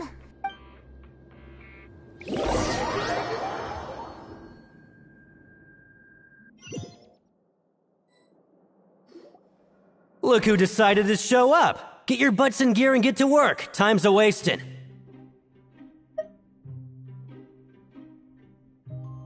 Oh? What's with suddenly wanting to work so hard? You need coupons that badly? Sure. Let's just say we really want to test our limits.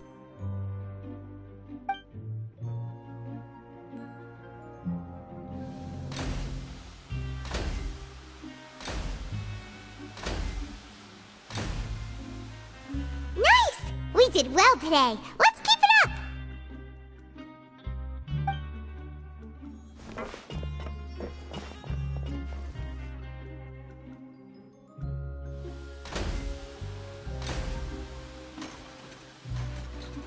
Ooh, Paimon's had it. Who knew that processing these widgets would be so tiring?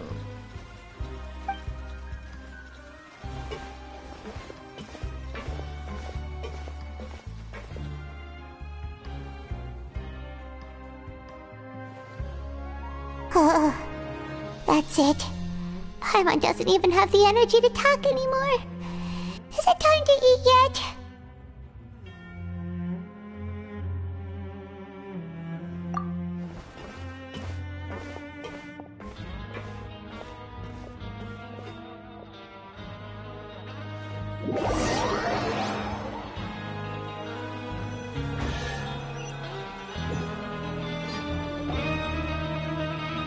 Oh, Paimon's exhausted.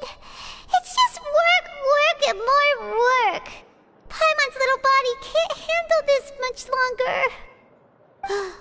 Wait a sec. Now that Paimon thinks about it, haven't we been working non-stop for 3 days now? And now it's lunchtime!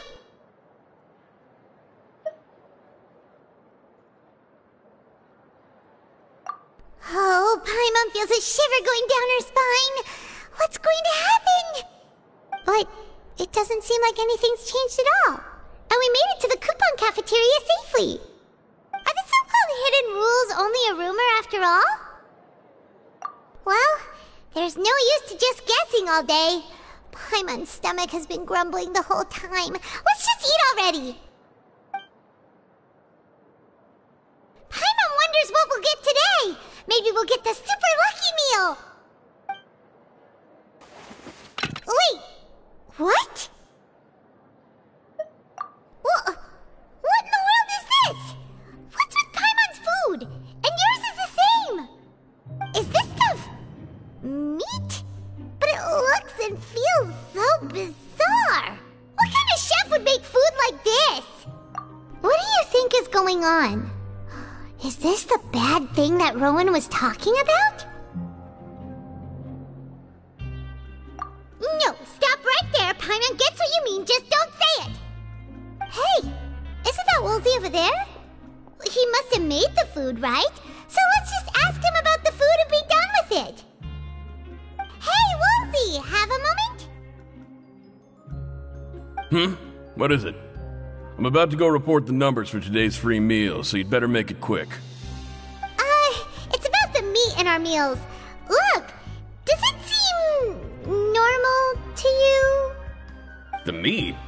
Oh, that. Looks perfectly fine to me. Totally normal. You better hurry up and chow down. How could this be fun?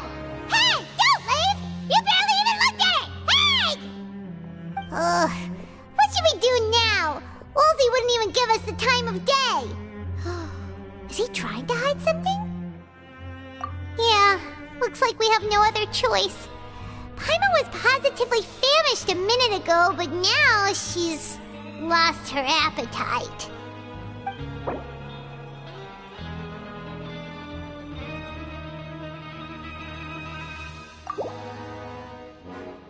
What would you like to do this afternoon? Since we have time now, let's focus on investigating some more.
Grab yourself a welfare meal.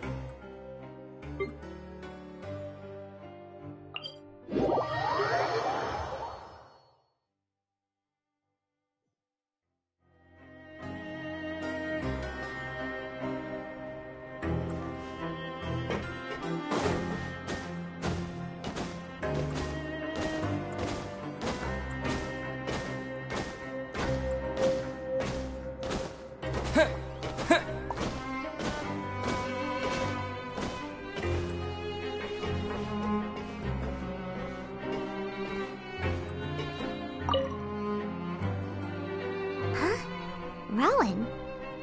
What are you doing here, Chief? I was injured a bit just now. Nothing major, I think I just pulled something.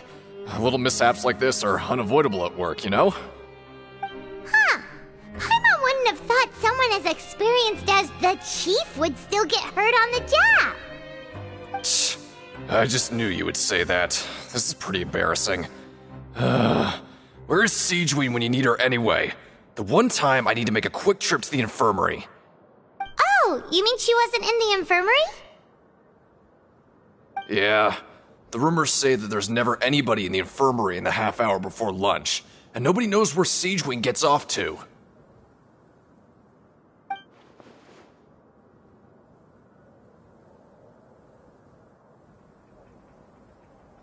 Huh.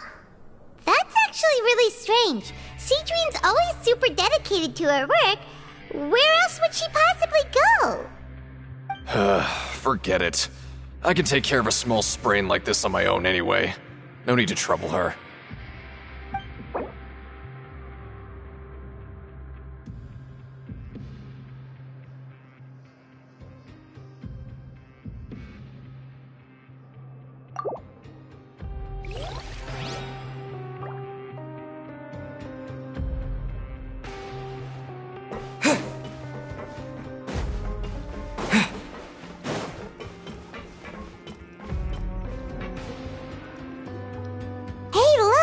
There's something here! Looks like a research notebook. That suspicious guy peeking into the infirmary just now. Are they a fan of Siegewing? He must have dropped this. Let Paimon read it real quick! The Melusine perceive the world very differently from humans. There are significant deviations. As a result, their sense of aesthetics and beauty is also very different from that of humans. This must be taken into consideration when giving gifts. Ooh, this all sounds pretty serious. He sure did his homework. And as for the notebook, let's take it.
Siegewing?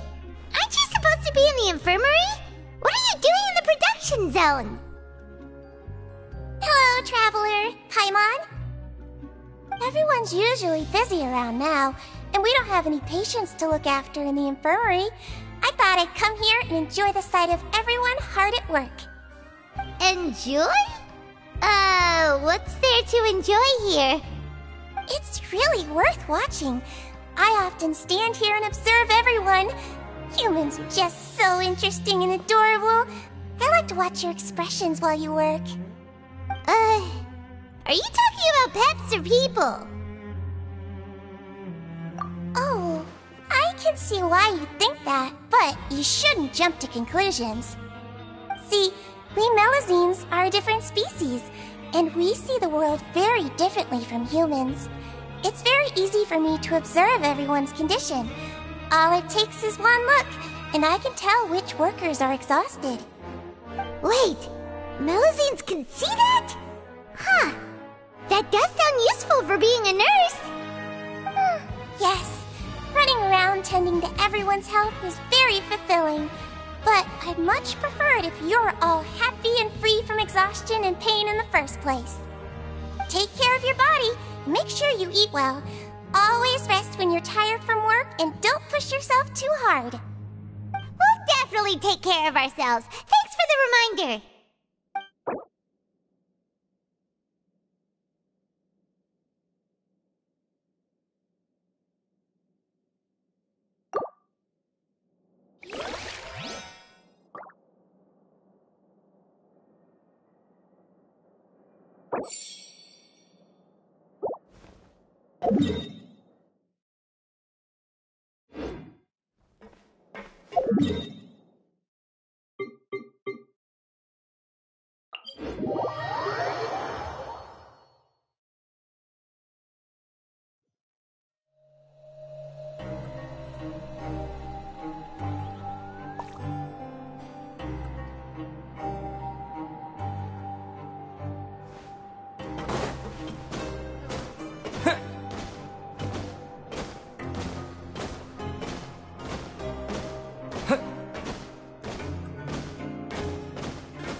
Oh, you want to stop investigating and go rest? Okay, you should rest up. We'll be back at it tomorrow.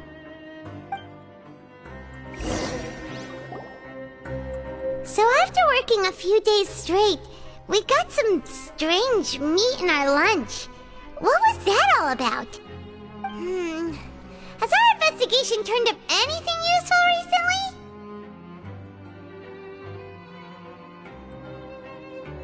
Really? Then it looks like that part of the investigation has hit a dead end. Well, we'll keep searching for more clues tomorrow. Good night, Traveler.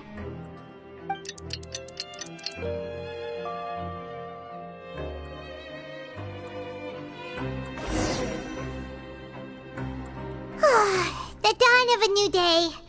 Paimon feels like we're getting used to life as convicts. Is that a good thing or a bad thing? What do you have planned for us?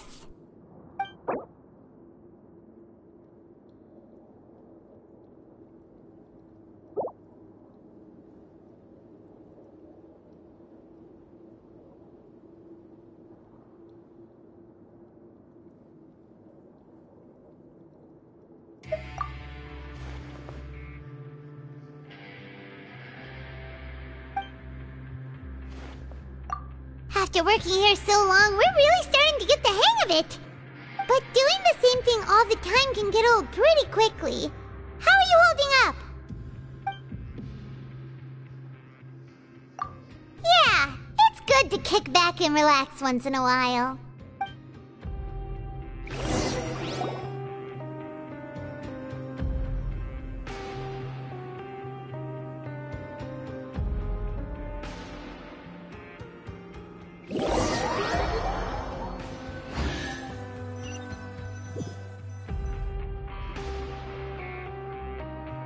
Oh, just a regular meal set. Guess Paimon shouldn't get her hopes up. What would you like to do this afternoon? Maybe we'll be able to find some leads there.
Oh, you must be the Traveler, huh?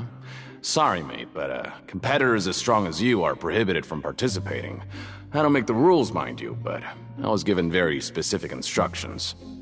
Even convicts value their lives, don't they? I hope you can understand. But we have a game here that'll let you show off your strength, and you'll even earn some credit coupons in the process. What do you think? Interested? And if we lose the game, will it cost us credit coupons? Of course. That's the cruel reality facing every competitor in a place like the Pancration Ring. Okay, great. Let me walk you through the rules. The targets in front of you will pop up one after another. You'll need to hit the targets in the same order that they popped up. If you can complete a few rounds in a row with no mistakes, then you'll win credit coupons. But the second you mess up the order, you'll lose. Game over. The game costs 300 credit coupons to have it go. So, you up for it? Thanks for your patronage, mate. Now, let the game begin.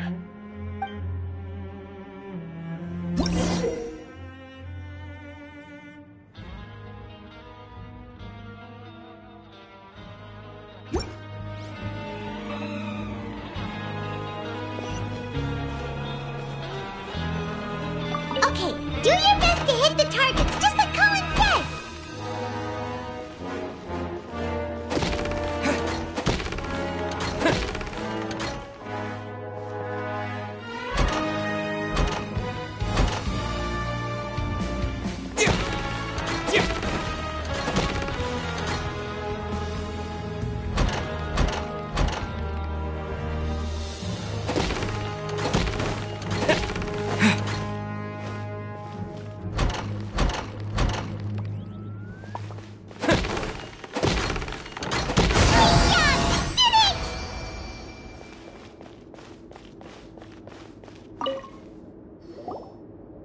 Your strength really shouldn't be underestimated. Now I get why you're prohibited from participating in any official fights. Nobody who values their life would be willing to get in the ring with you. However, you two haven't tried betting on the outcome of a Pancration match yet, have you? Just go talk to Rusimov. Buy a ticket for whichever fighter you think will win. There's a big payout if the fighter you support comes out on top. But we don't know anything about the fighters. How can we possibly know who to support? That's normal. Just watch a few matches and get a feel for the fighters. It won't be long before you can pick winners in your sleep. He's got a point. Why don't we give it a try? If we have enough coupons, we could probably bet at random until we figure everything out. Bet at random, huh? Well, how should I put it? It's not like you can't do that, but I'd advise you to give it some more thought first. Huh? We shouldn't get too carried away. What's the problem? What? Never even picked a boxer before, and you already know about the rules? You're not just strong fighters. Seems you're pretty perceptive, too. Might as well tell you about it, since you already know that much. Plus, I think you've got the potential to be one of my greatest customers. I think I can let you in a bid. Besides, I don't want to risk ever losing a customer like you. Is it that serious? Okay. The hidden rule here is, if you buy both boxers' tickets and support them both, something bad will happen the next morning. So the rule is that we shouldn't pick both boxers in the same fight. But if anyone actually did that, wouldn't they be guaranteed to lose coupons? Who would do that anyway? And what do you mean by something bad will happen? How would I know? Not like I'm stupid enough to do that. But I've heard a story about the rule. According to the rumor, there was a masked boxer who possessed incredible skill and power. None of his opponents even stood a chance against him. However, in the final match, the organizers told him to take off his mask. He refused and never showed up to the fight. And after that, he was never seen again. Some say he died, or that he was taken care of by the event's organizers. But everyone remembers that he was someone who cherished honor above all else. In his eyes, supporting both boxers in a match would dishonor the competition itself. So you mean, it's like A curse? He'll take vengeance on anyone who does that? No, he was always wearing a mask, like he was intentionally trying to hide his identity. I don't even know anything about his past. Traveler, do you think that boxer was... Huh? We will? You're not serious, are you? Look, here I was just trying to be nice and warn you, yet here you are trying to break it on purpose? Yeah, it sounds pretty scary to Paimon.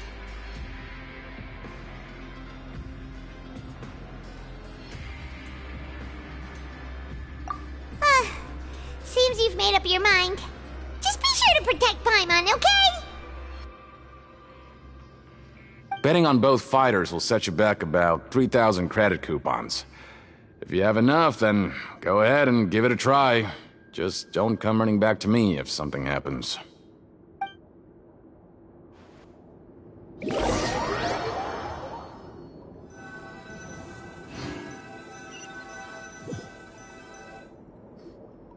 Aw, looks like we won't get a chance to sleep in as long as we're here. Let's get to bed early.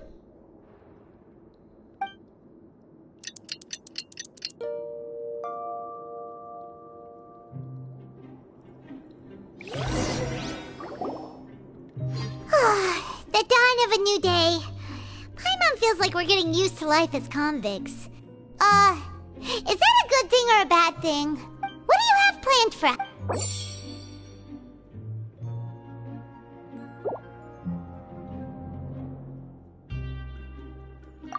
After working here so long, we're really starting to get the hang of it. But doing the same thing all the time can get old pretty quickly. Yeah, it's good to kick back and relax once in a while.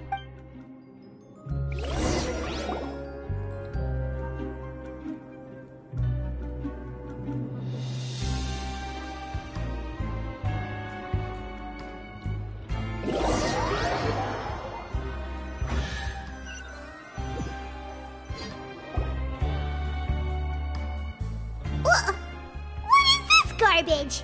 Ooh, it looks disgusting! Oh, Paimon misses your cooking now.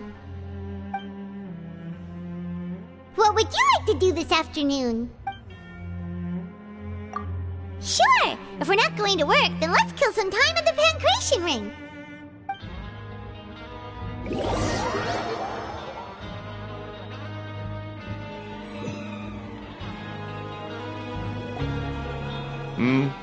Are you two here to buy tickets? Better be quick about it. Another match is about to start. Who are the boxers in the next round? We have the reigning champ, Le Grappler, versus a contender from the Eastern Prison Block, Demon Horde. Are those their nicknames, or did they choose those names themselves? Either way, super weird.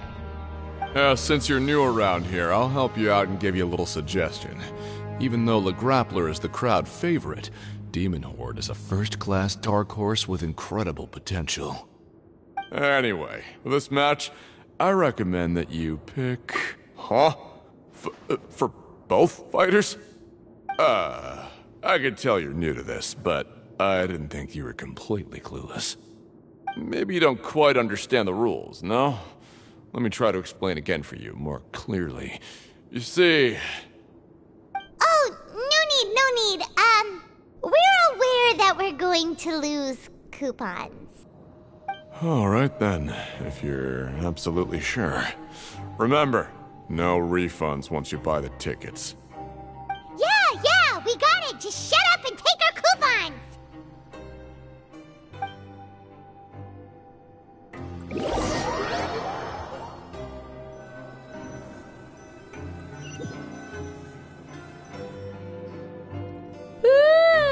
We woke up so early today that Paimon's been nodding off all afternoon.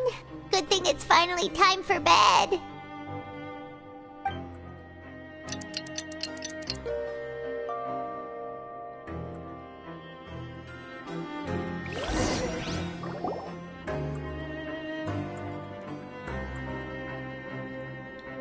Hey, Traveler, Paimon. Package here for you.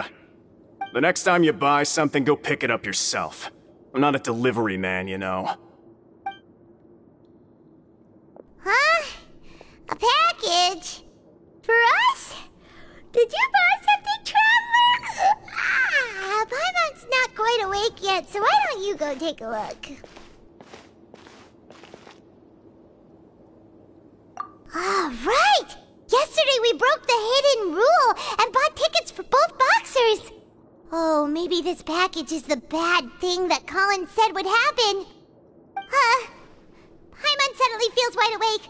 Wait, maybe let Paimon go hide somewhere first. Just call Paimon after you opened it. Hey, wait! Paimon's still here! Don't open it! Ah! Huh? What is it? Are you okay? Let Paimon take a peek too.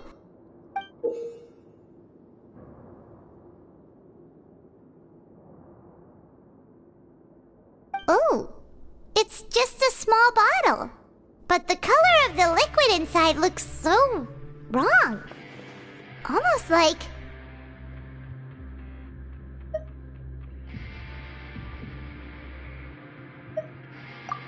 Alright, that's enough of that. No need to say it out loud. Paimon already knows what you're trying to say. Ugh! No way! Get that stuff away from Paimon! Paimon thinks we shouldn't open the bottle until we figured out what's going on. Just trust Paimon on this one, okay?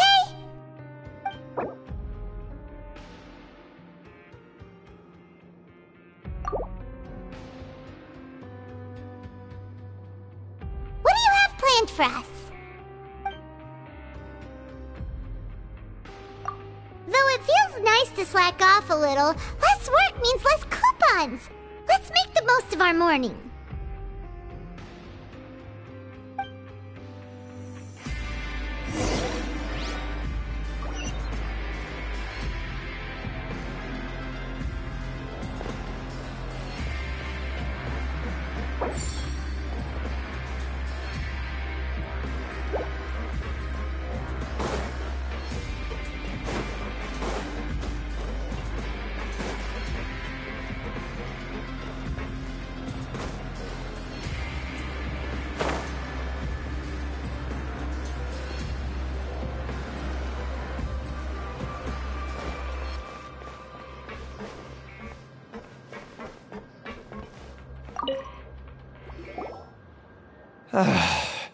If there's no way to send it all out, then maybe I'll never get a chance to leave.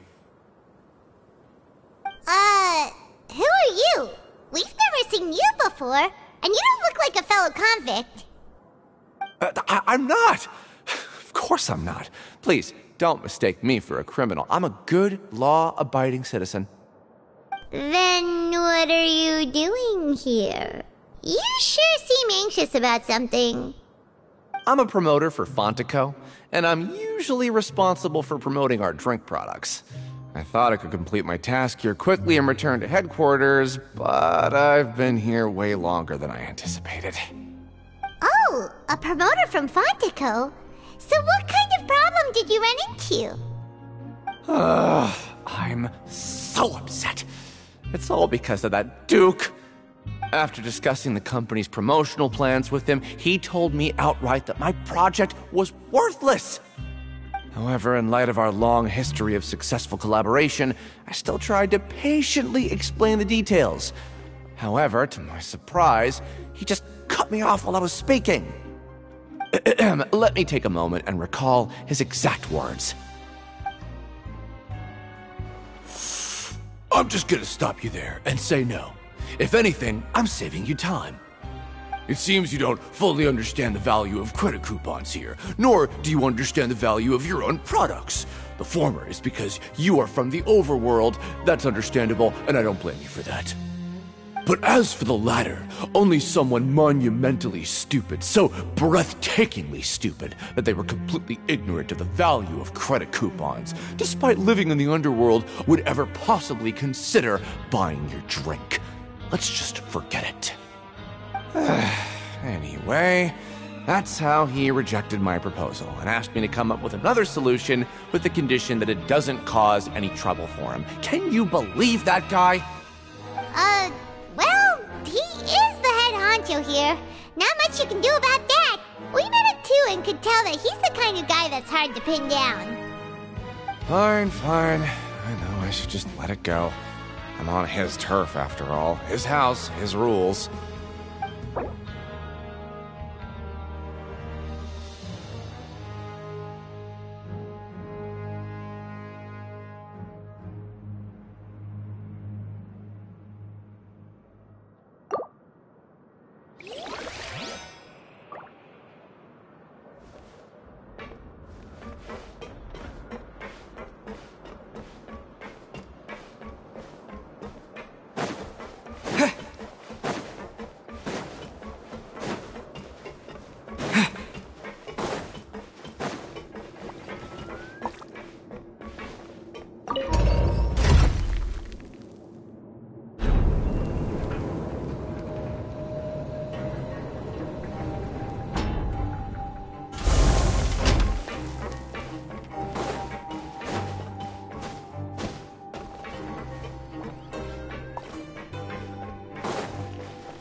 What are these papers scattered all over the ground? Are they registration forms or something? Maybe not. Every page has the Fontaine symbol on it. Maybe it's some flyers from the company. Okay. But if someone catches us, they could accuse us of trying to steal the company's secrets, couldn't they? Oh, you're right. Guess there's nothing to worry about then. Let Paimon have a look here. Without assistance from the Fontaine Research Institute, development of the new product has been slow, and some researchers on the project have voiced concerns. We have no choice but to let the new product undergo the first phase of promotional trials without a designated name or packaging. We will adjust the direction of future development according to feedback. We have decided to only conduct closed, small-scale trials for the time being. Sure doesn't seem like anything unusual. The company is just trying to develop some new products besides Fanta. But it sounds like things aren't going well at all. Let's put these papers back where we found them and make it look like nobody went through them. Okay, good.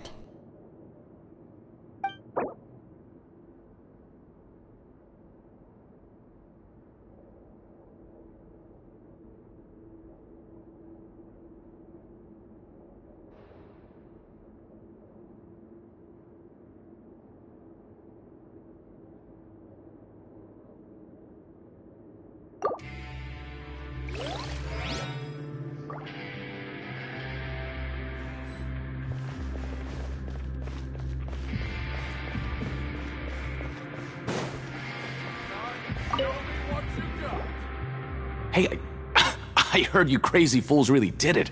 You bought tickets to support both fighters, didn't ya? Well, did anything happen? Well, the next day we received a mysterious package, but we still haven't made any sense of the contents. So it is real. You didn't become cursed or anything like that, did ya? Are you both still okay? Wait. Are you sure that it's still you controlling your bodies right now? Paimon's not sure. What do you think, Traveler? Is Paimon still Paimon? Oh, okay. Well, that's good. Yeah, you two don't seem to have changed at all. But I wouldn't let your guard down just yet. Still, I didn't expect you would actually do it. You'd actually throw away coupons like that just to satisfy your curiosity? Even if we bought tickets like everybody else, it's not like we could hope to earn any coupons. When it comes to things like this, it's always the organizer who makes the real profits. Hey, just what are you trying to imply? The Pancration Ring is an honest business, and we really don't make much from selling tickets. We make so little that even the current tournaments can only be held thanks to funding from the producer of Fanta. Oh, so it's the company that manufactures Fonta sponsoring the events? Paimon thought all of this was thanks to the Duke's support. Let's just say it's a mutually beneficial arrangement. They reached out to us first, hoping to promote Fonta products in the Fortress of Meropide. Anyway, you try and take extra good care of yourselves these next few days, you hear?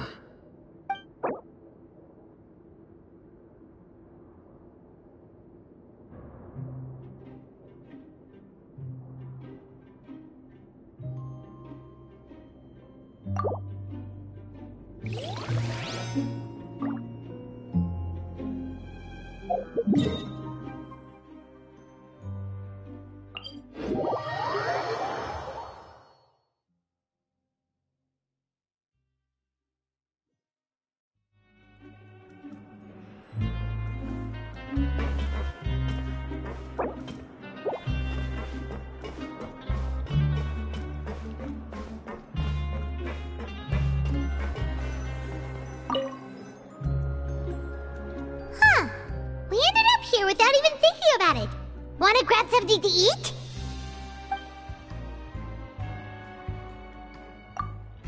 Alright, but remember that we bought this time with coupons, so let's make better use of it next time.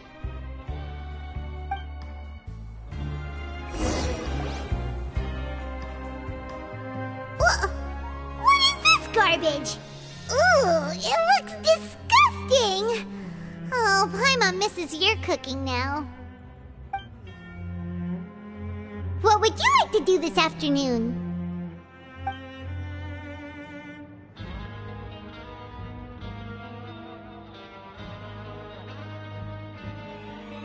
After working here so long, we're really starting to get the hang of it. But doing the same thing all the time can get old pretty quickly. How are you holding up? Yeah, it's good to kick back and relax once in a while.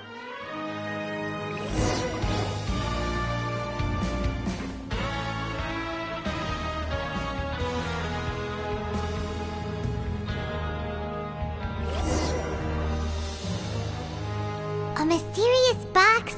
A bottle of crimson liquid?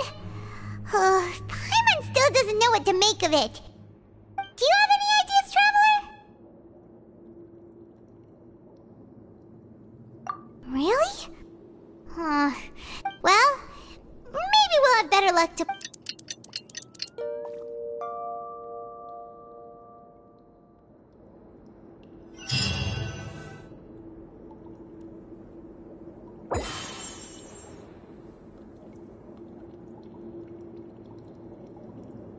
Okay, so we've investigated 2 of the hidden rules. Paimon didn't think this prison would have so many weird things going on. We'd better pick up the pace with our investigation, otherwise we'll never get anywhere.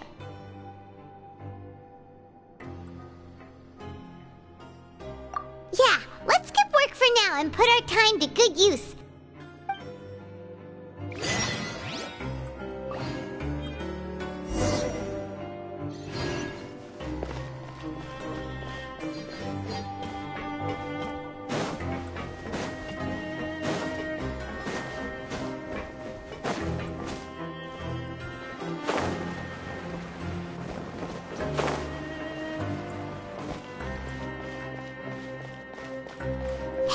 Isn't that Vidoc over there? Huh. Is it just Paimon, or are there fewer people than usual here today?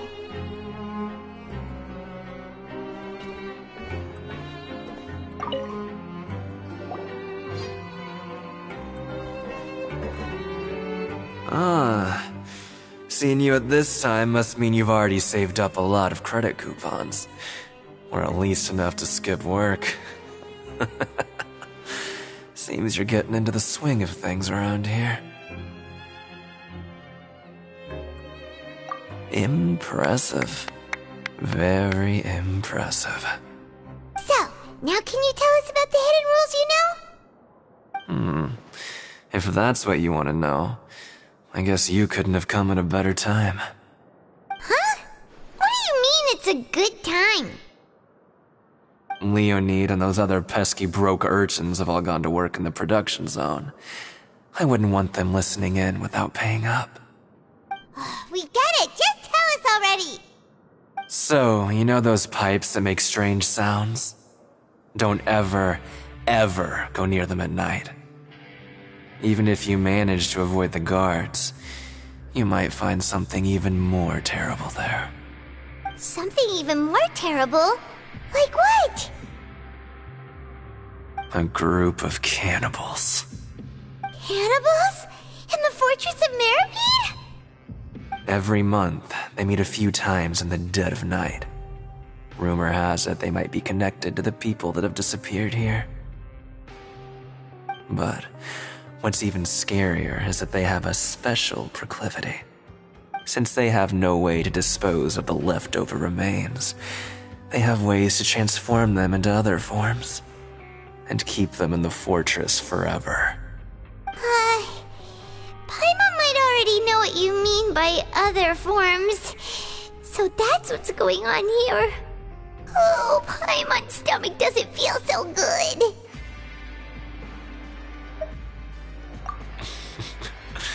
You two look pretty skeptical. No matter. Learning the truth behind dark secrets isn't necessarily a good thing. I've got things to do too. I suggest you just act like I never told you anything. Traveler, can we just trust him on this one? Oh, Paimon doesn't want her blood and flesh entombed here for all eternity? Oh, so that's how you see the situation. Huh. You know, Paimon does feel a little better about it now. Oh, when will all the secrets end?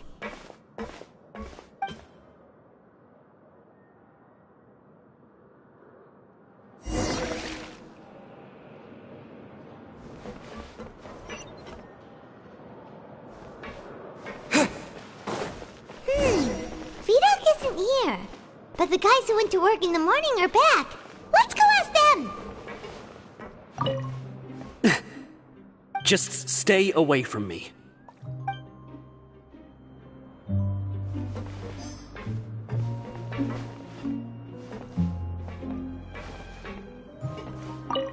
What? What are you saying? You shouldn't go around saying stuff like that.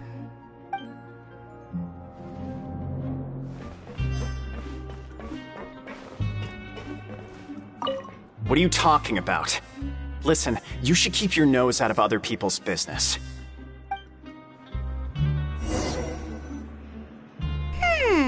Their attitude sure is suspicious. Like they're trying to avoid us. But if they're being so obvious about acting weirdly, do you think they might just be trying to lure us in? Oh, this is all getting way too creepy for Paimon. So you mean we still need to investigate some more? Okay, if you say so.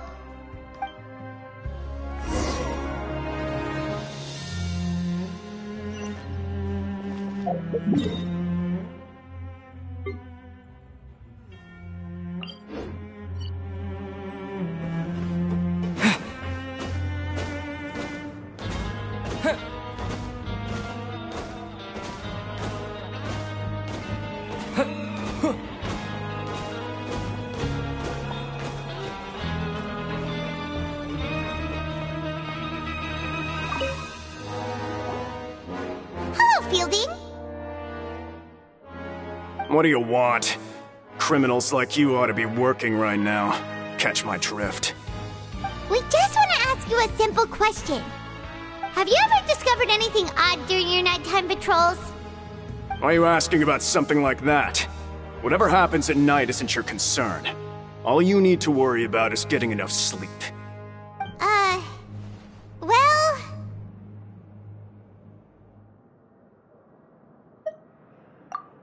Right! We've heard it happens a few times every month. Paimon has sensitive ears, so it makes it hard to sleep. Really? I see. But it's not like I'm on duty every night. And now that you mention it, I recall my colleagues talking about something like that before. They say that strange things tend to happen at night on pipe cleaning days. Lots of us don't willingly take those shifts. So, what happens at night on pipe cleaning days? They just conduct regular cleaning of the fortress's drainage facilities. There are 3 pipe cleaning days per month, and it just so happens that today is one of the scheduled days. You can try to confirm the sounds tonight if you want, and if they're real, then I can report the issue to my superiors for you. Oh, okay. Then we'll keep both ears out tonight. If that's all, then I'll be leaving now. I advise you not to try anything funny, though. Even if I'm not on duty tonight, someone will still be watching you. Don't worry, we don't want any time added to our sentences. Oh, he left. So what do you think about the pipe cleaning days he mentioned? Right, both are a possibility. But Fielding did say that tonight is a cleaning night. Paimon knew you would say that. Alright, sounds like we'll be up all night tonight then. Paimon just hopes the guards don't catch us.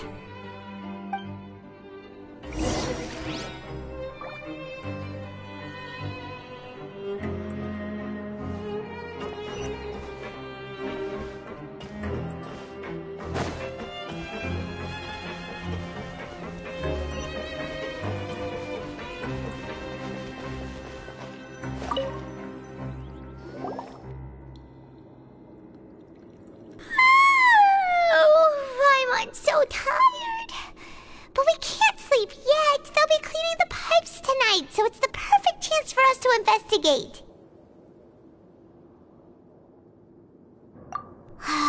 Whatever. Just be sure to wake Paimon if she dozes off. Paimon's worried something might happen if you go alone. Huh?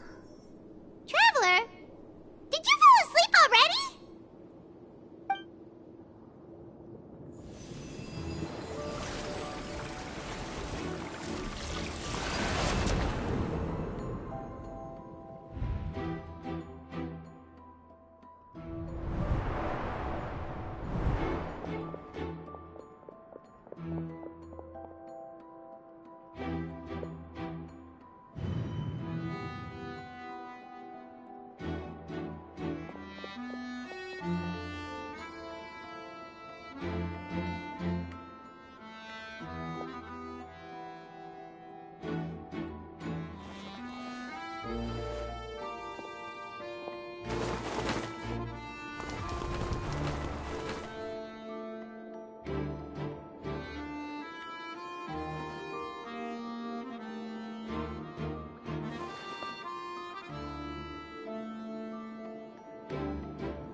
Traveler, come on, wake up!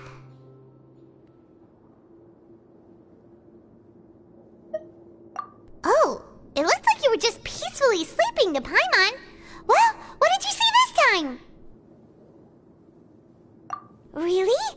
So we're finally starting to figure out what actually happened! But what about the cannibals? How do you explain them? Okay, well it's about time for us to get moving. Just be careful to avoid the patrolling guards.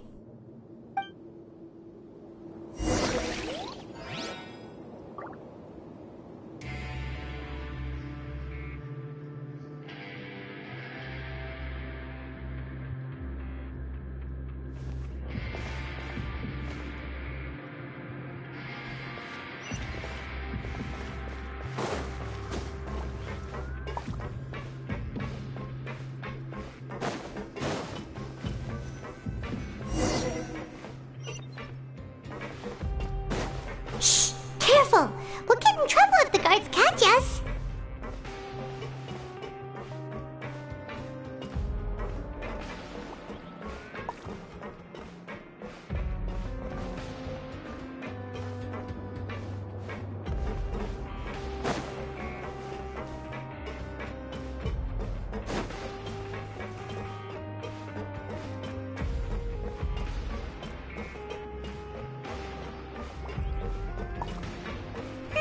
This should be the place.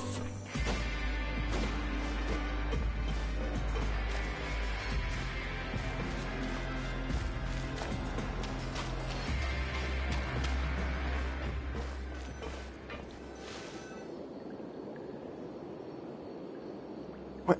I know you. You were the ones we saw. Huh. You've got guts showing up here. You know who we are, right? You'd better leave now. Ain't nobody coming here to save you. What'd you say? Yeah, so what if they were? If you push us, we can make those rumors a reality at any time. Hey, what's the point of all those rumors anyway? What exactly are you trying to do? I don't have to tell you anything. If you turn around, go back to the dormitories and act like you never saw anything, then I'll pretend that you never showed up here. Yeah, scram. Nothing worth seeing here. Huh? What did you say? Isn't that exactly what Boss said when he left? Hey, do you know our boss? Whoa. We had no idea our boss was such a big deal. He always kept his identity a secret. So, did he have you come here to find us? Oh, so you're Child's crew here? Seems like he had no problem fitting in.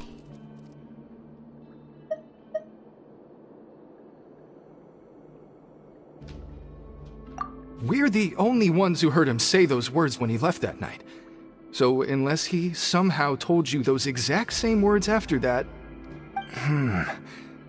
All right. I guess that's proof enough for me. I believe you. Wow, those dreams of yours sure come in handy. We gave him the business for a while and would always give him a hard time when he first came to the fortress of Maripede. But here in the fortress, the strong will always earn respect. He was working the longest hours and racking up wins in the Pancration Ring.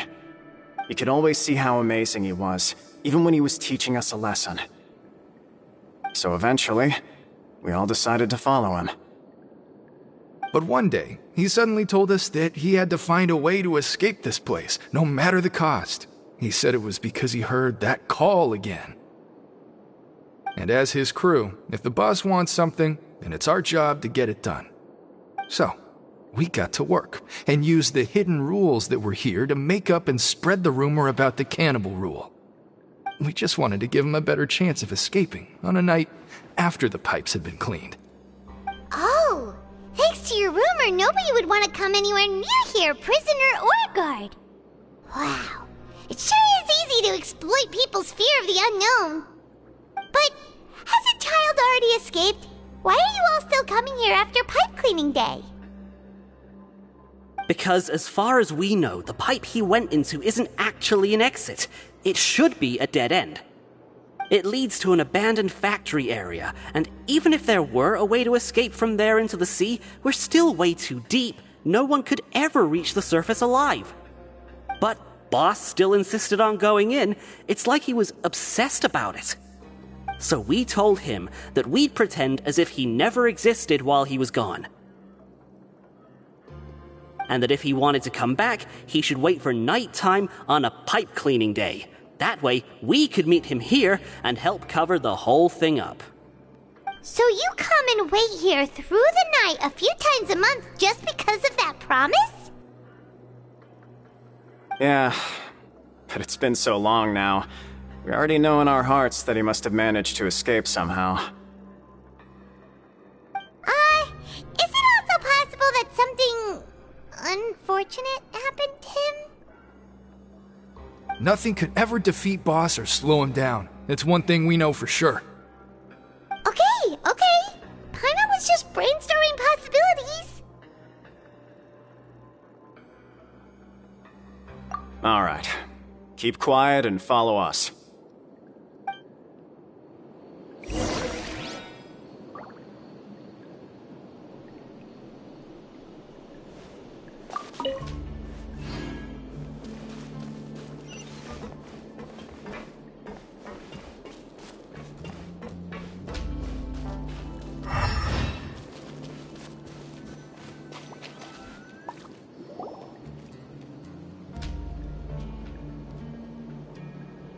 The way up from here has been sealed off. It's impossible to get through. Boss left by going down from here. It wasn't full of water at the time. Later, we came back hoping to have a look. That's when we found out it had been completely flooded. It's impossible to navigate unless you're an extremely skilled diver. Do you think Child got trapped by the water? Not likely. We all know that Boss was an incredible swimmer. Really? Then have him come investigate, pronto. Just be sure to tell us if you get any news about Boss. It's getting late. We should leave before the guards come this way. Yeah, we learned a lot about what happened to Child here. Let's get going!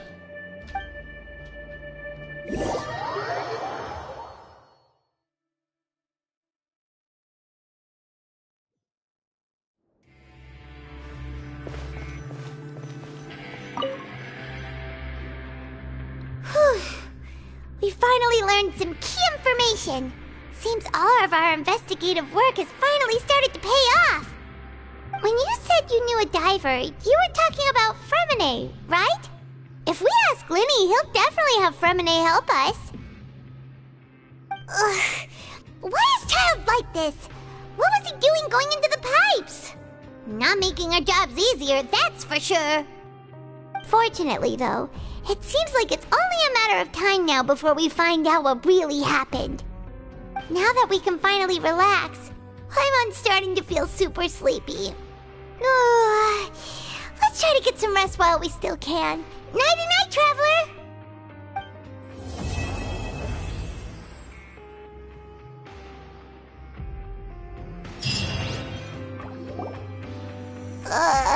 It's morning already? Paimon still needs more sleep.